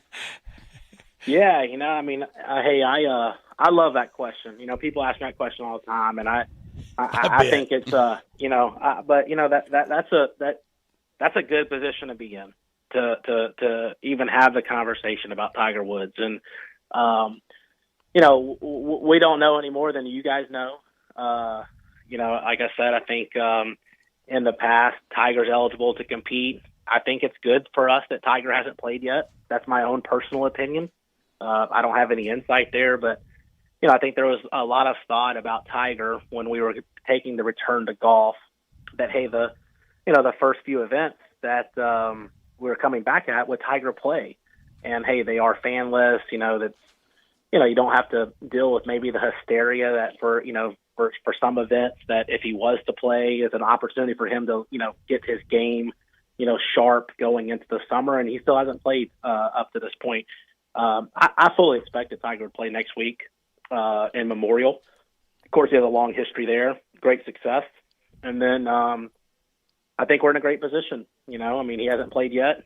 He could play at Memorial and then possibly take a week off there at the 3M Open and make his way to Memphis and, prepare for the PGA Championship. So, time will tell again on him.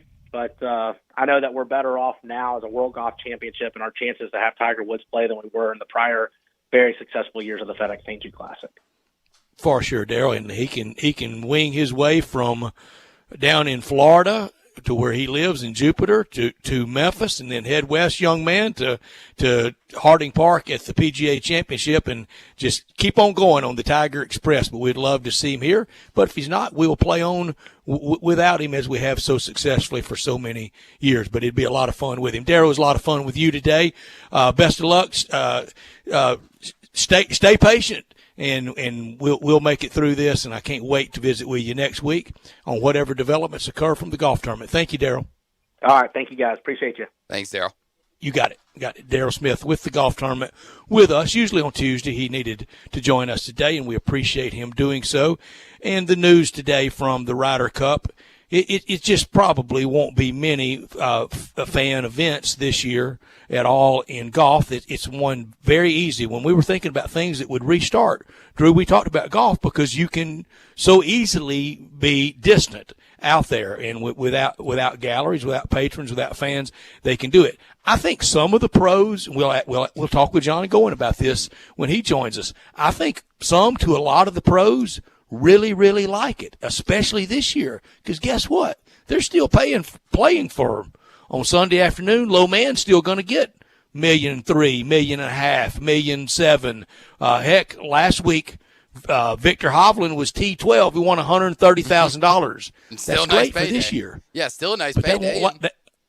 It's great, but it won't last because eventually you're going to have those fans back because it cannot just exist on corporate sponsorships and on TV money. you've got to have that person coming through that gate. Yeah, you have to have the patrons out there, and it makes golf so much better to watch in person, obviously, and on TV, because you like to see the reaction from the crowd, and you like to see the players somewhat interact with patrons along the ropes as they're walking to their next shot. But if I'm a player right now, and I think I'd enjoy it, kind of just the peace and quiet, and not having to worry about, maybe if I forward a little right, having to sign a ball because I hit somebody in the head with it or something like that. And if the only person that's had and people tugging at Tiger, I mean, it may freak him out. I mean, when was the last time he was on the course playing in an event that it was that anonymous? I know it'd be easy to say college, but even then, he was already Tiger Woods then. I mean, he hadn't played in front of just literally nobody around a tee box. I mean, since some junior days. Yeah, it's been forever for him because he has always been, Tiger Woods, where he is the biggest name and the biggest draw of the sport. So if I was him, I would try to play, kind of get some relief from that. See how different it is being a guy that doesn't have 1,000 people on a golf course following your every move and every shot. Kind of see what it's like to be Joe Q Public out there on a golf course in the tour. Daryl mentioned the announcement from the Ryder Cup is one of the worst kept secrets ever. That's right. And one of the next worst kept secrets ever, the news from the Ivy League. We talked about it a lot Monday, some yesterday. It's official today. We discuss it more, and I am here to praise the Ivy League. Please hear everything I say about it. That's next.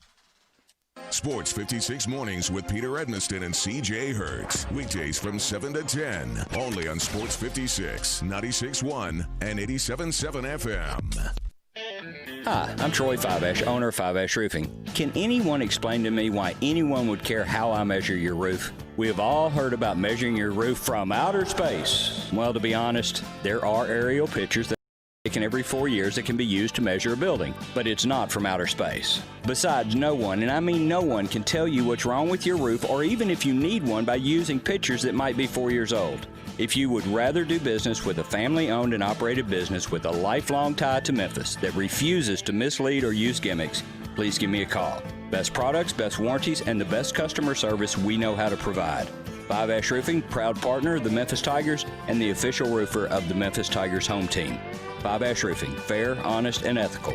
367-0050 or memphisroofer.com. 367-0050 or memphisroofer.com. Fiveash Roofing, it's what we do. We're here for you. Great news, sports fans. The Butcher Shop Steakhouse is now open for dine-in service. Make a reservation and enjoy a mouth-watering steak dinner. Or, if you prefer, take it curbside. In addition to their fantastic steaks, the Butcher Shop Steakhouse has a variety of entrees, including Canadian lobster tail, crab stuffed shrimp, pan-seared red snapper, and fresh ground steak burger with portobello mushroom sauce. Planning to cook out? The Butcher Shop Steakhouse offers a great selection of fresh Angus beef, hand-cut steaks and burgers, lamb chops, Atlantic salmon, and more. Make your reservation for dine-in or pre-order for curbside pickup. The Butcher Shop Steakhouse. Dine in, curbside, and delivery. Plus, enjoy the sizzle of top-quality Butcher Shop steaks on your own grill. Call us at 757-4244 and visit our website, thebutchershop.com, for menus and more. The Butcher Shop Steakhouse, Walnut Grove and Germantown Parkway. Napa know-how.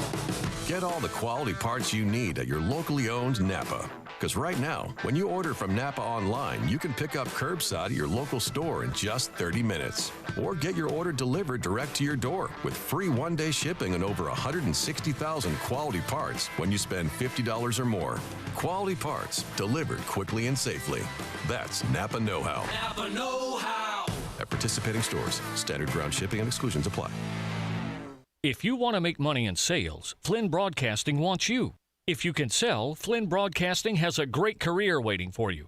If you can sell, we have great benefits, salary, commission, sales leads, and a great place to work. If you can sell, let us know today. Send your resume to jobs@flynn.com. Can everyone sell? No. But if you can, Flynn Broadcasting wants you. Apply today at jobs@flynn.com. Start your great career today at jobs@flynn.com. Flynn Broadcasting wants you. Now, back to Sports Time on Sports 56 with Wolo and Stats. This hour of Sports Time is brought to you by Lexus of Memphis. Here once again are Dave Woloshin and Brett Norsworthy. Thank you, Carl. We wrap up hour number 1 in the Ivy League. They made it official today. No football this fall. It will be a spring sport next year. They will have no fall sports for any sport. Everything will be springtime, as at most of the Ivy League schools as the announcements are being made. Not all, but most are planning to do it without students on campus, mostly online Zoom classes. That's a lot of money anywhere for that, and I think there will be a ton of lawsuits for that. Also, Drew, I'm talking to parents.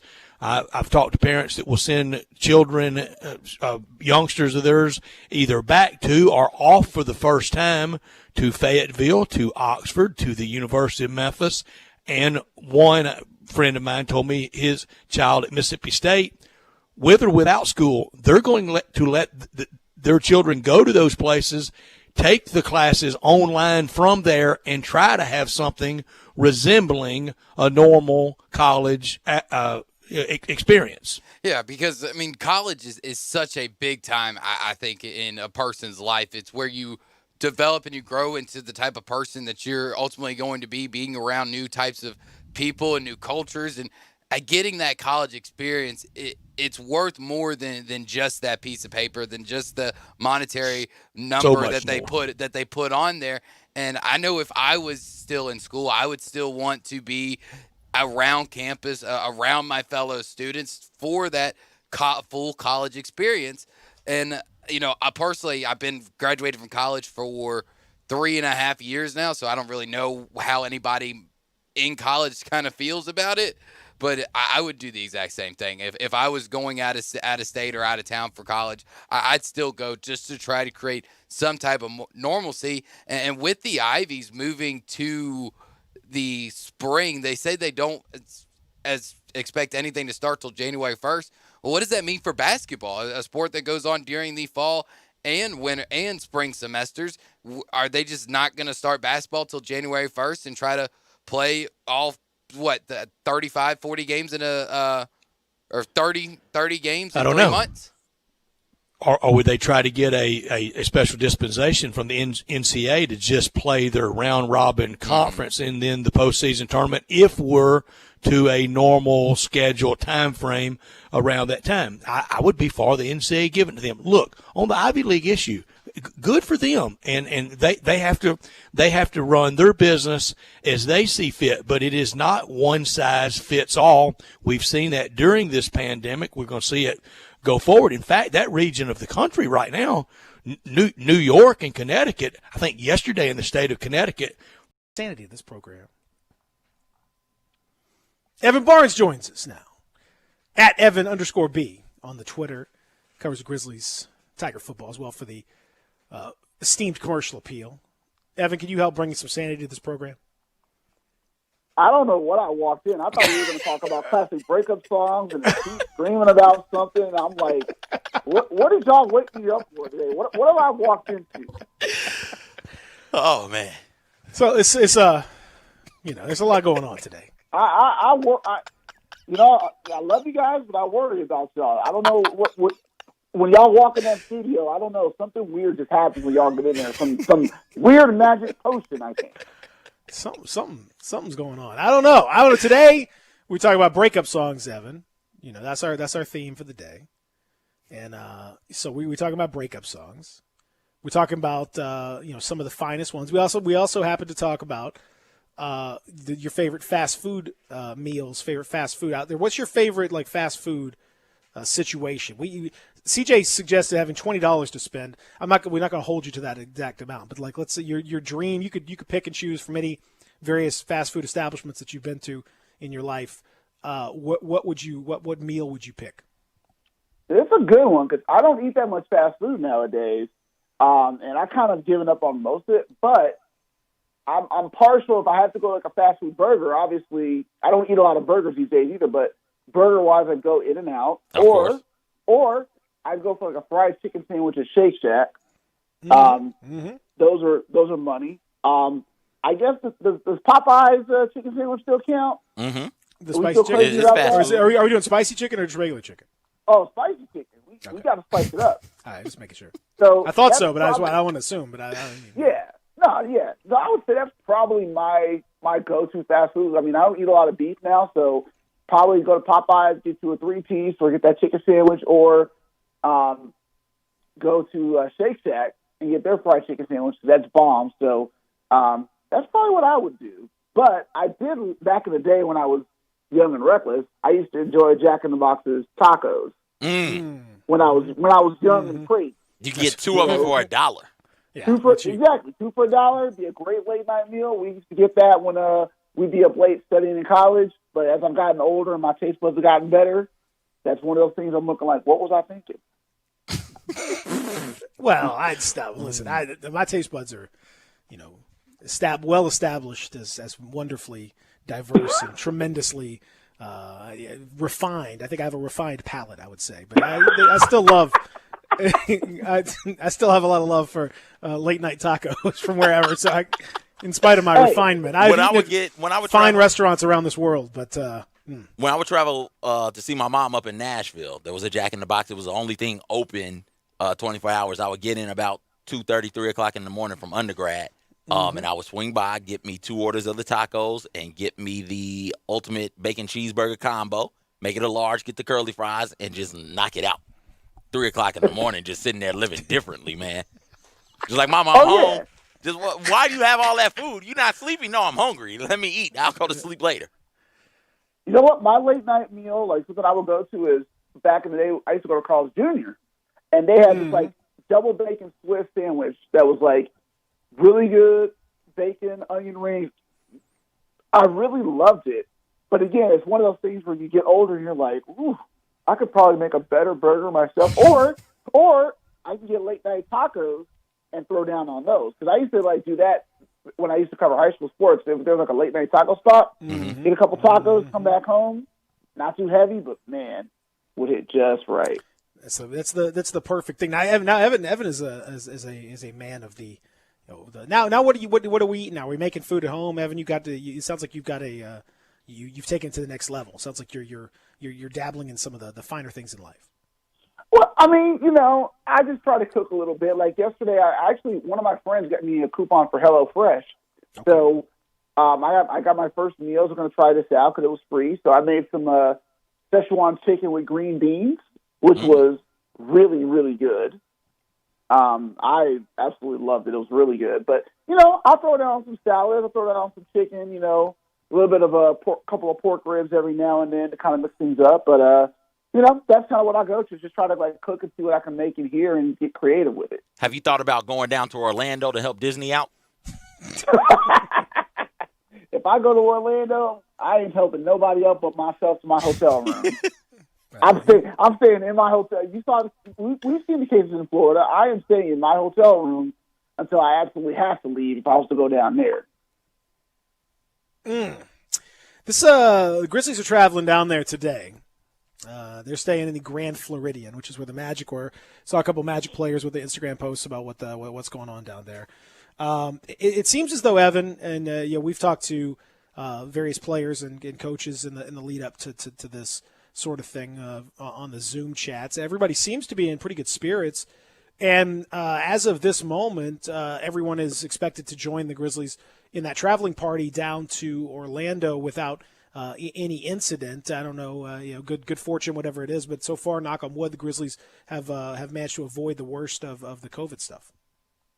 Yeah, it seems like, to be honest, the Grizzlies seem to be pretty confident about the NBA's plan. I just wrote something today at the Commercial Appeal about that, basically how the players are, they're trusting the NBA, but they're also a little bit, concerned about, missing their families. I mean, Tyus Jones is going to be away from his new son.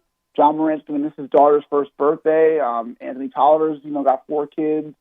Even Taylor Jenkins kind of talked about that a little bit. So I think there's always a little bit of a concern, and I think that's going to be, what they figure out when they get there. But for the most part, they seem to be pretty confident. We haven't heard the the level of concern that, say, Damian Lillard or some of the other guys have had, which has been pretty, well respected and understood. And that's kind of good for the Grizzlies. So all you can do is just hope that when they get there, once they get tested in quarantine, that, we don't see any positive tests or hear about any positive tests. And then after 2 days, they can get back on the court. So we'll see. But it's all kind of like I said, it's kind of like running into a minefield and praying you don't step on a landmine just because we don't know what could happen.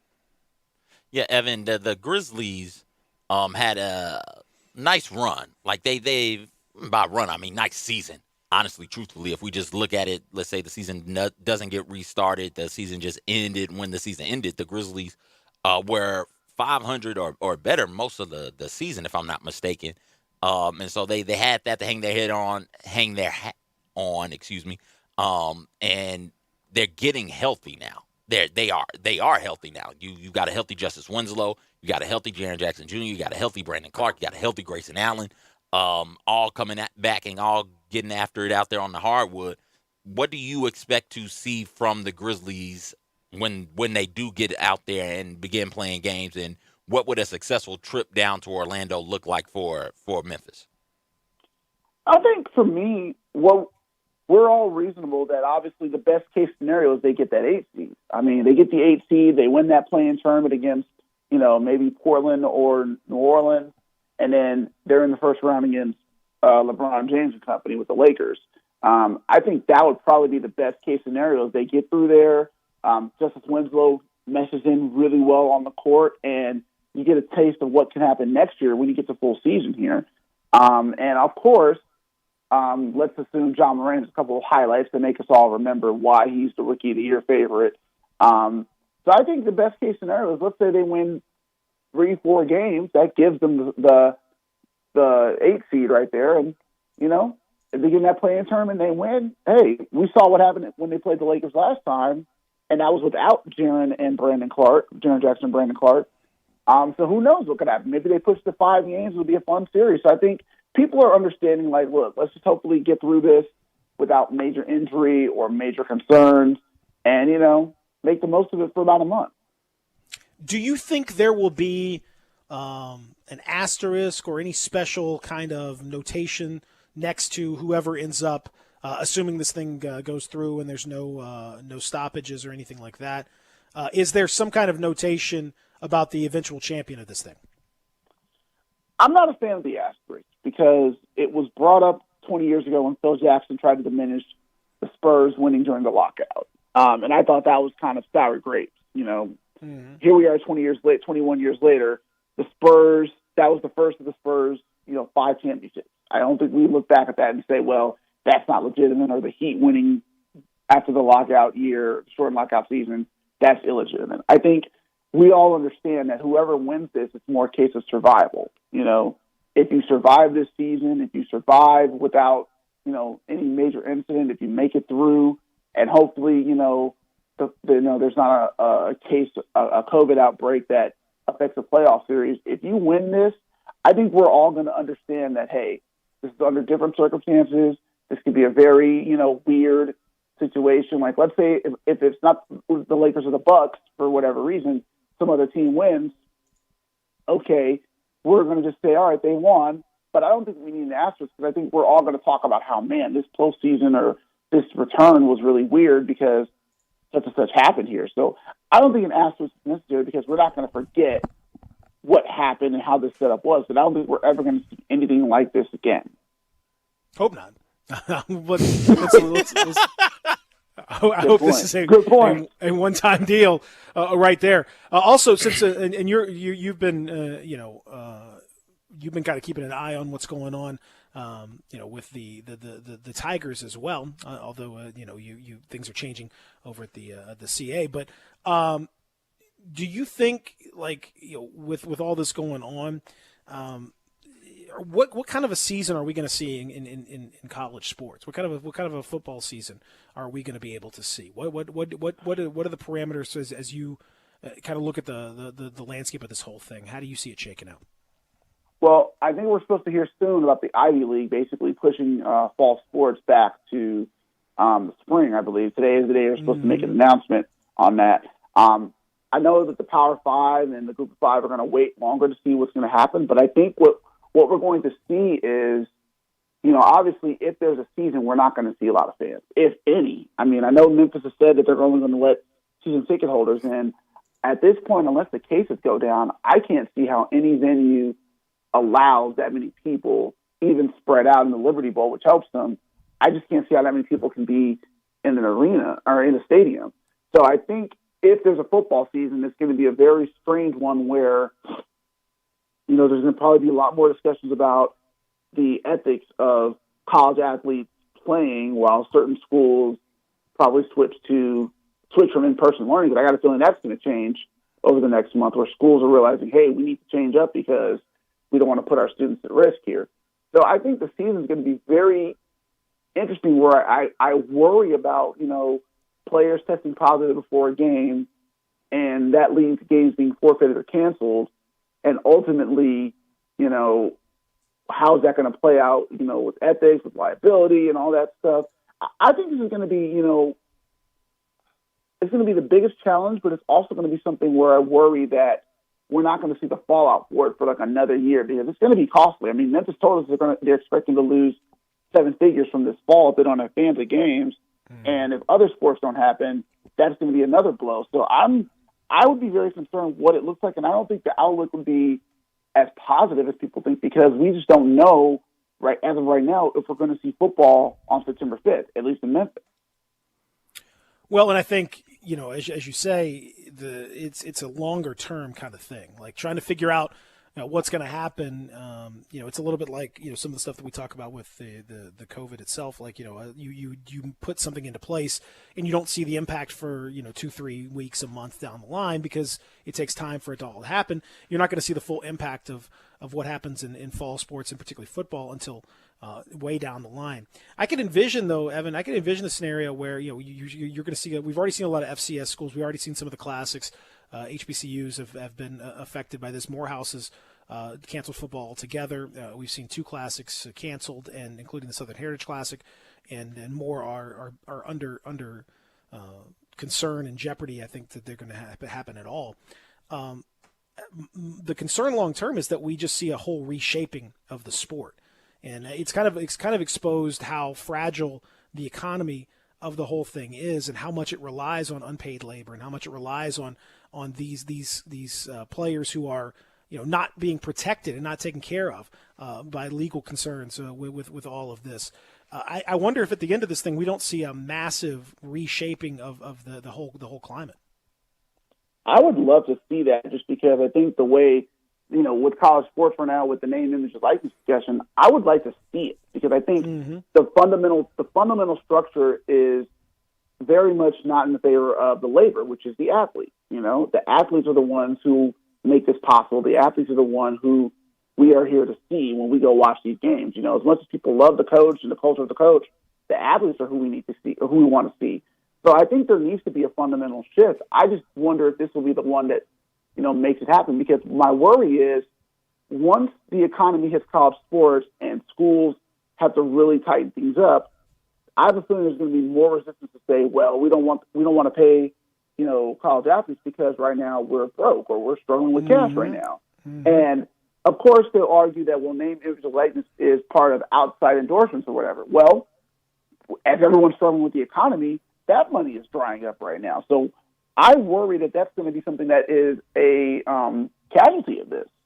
So I would love to see a fundamental change, because when it comes down to the economy of things, maybe we look at, okay, not to say that college coaches don't deserve the money they're making, but let's look at, how much they're making, maybe look at some of the salaries they're paying some other people. How can we readjust this so that way, we take care of our labor? But again, that would require a huge fundamental shift that I don't think the powers that be want to get to. But when it comes to, but just in general, the business of college sports as we know it is going to change dramatically, because you're going to see how much money comes from football.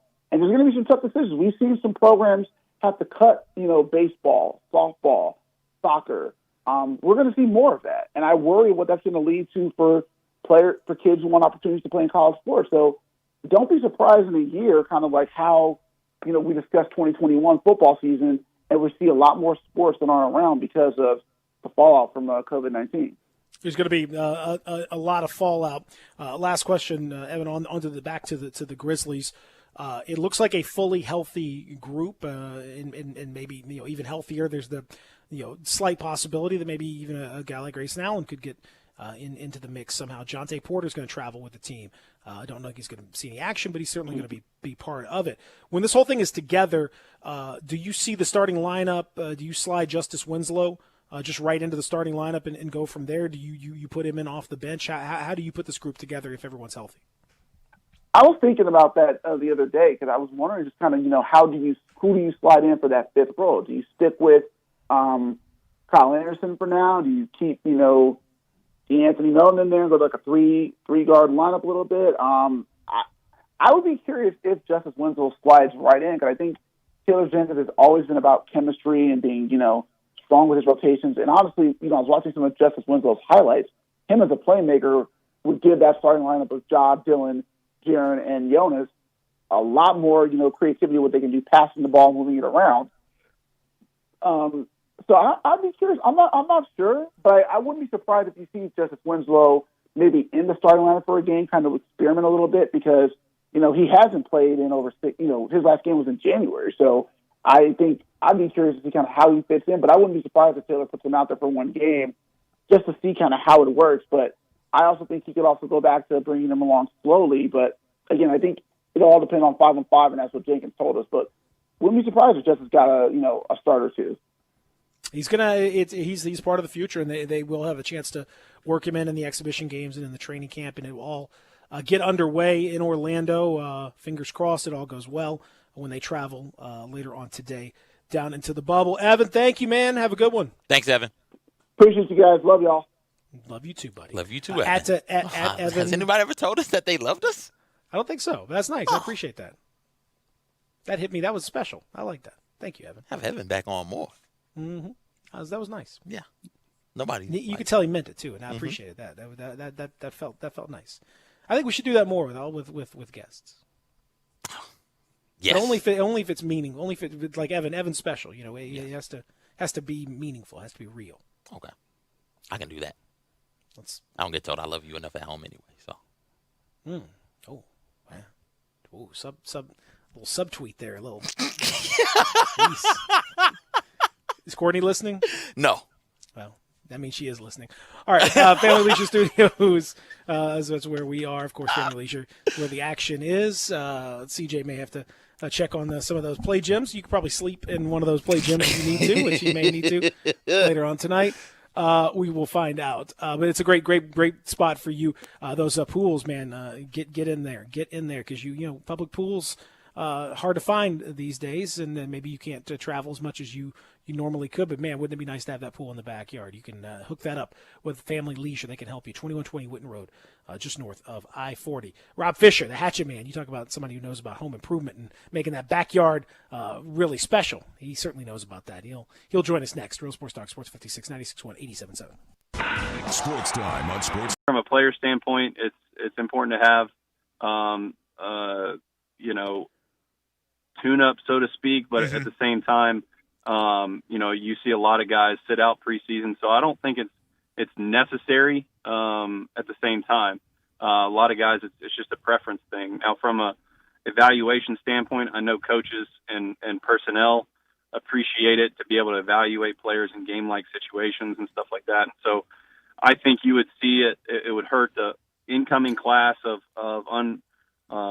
undrafted free agents, late round picks, wouldn't necessarily get the time that so many people covet. I know when I was coming out of Tennessee, my main goal wasn't even necessarily to win the job right away. It was I need to get to a preseason game in order to get some film so that teams can look at me down the road and be able to hire me during the season. And unfortunately, just the unfortunate circumstances are that some guys won't get that time. But I going back to like the 2 versus 0, that's all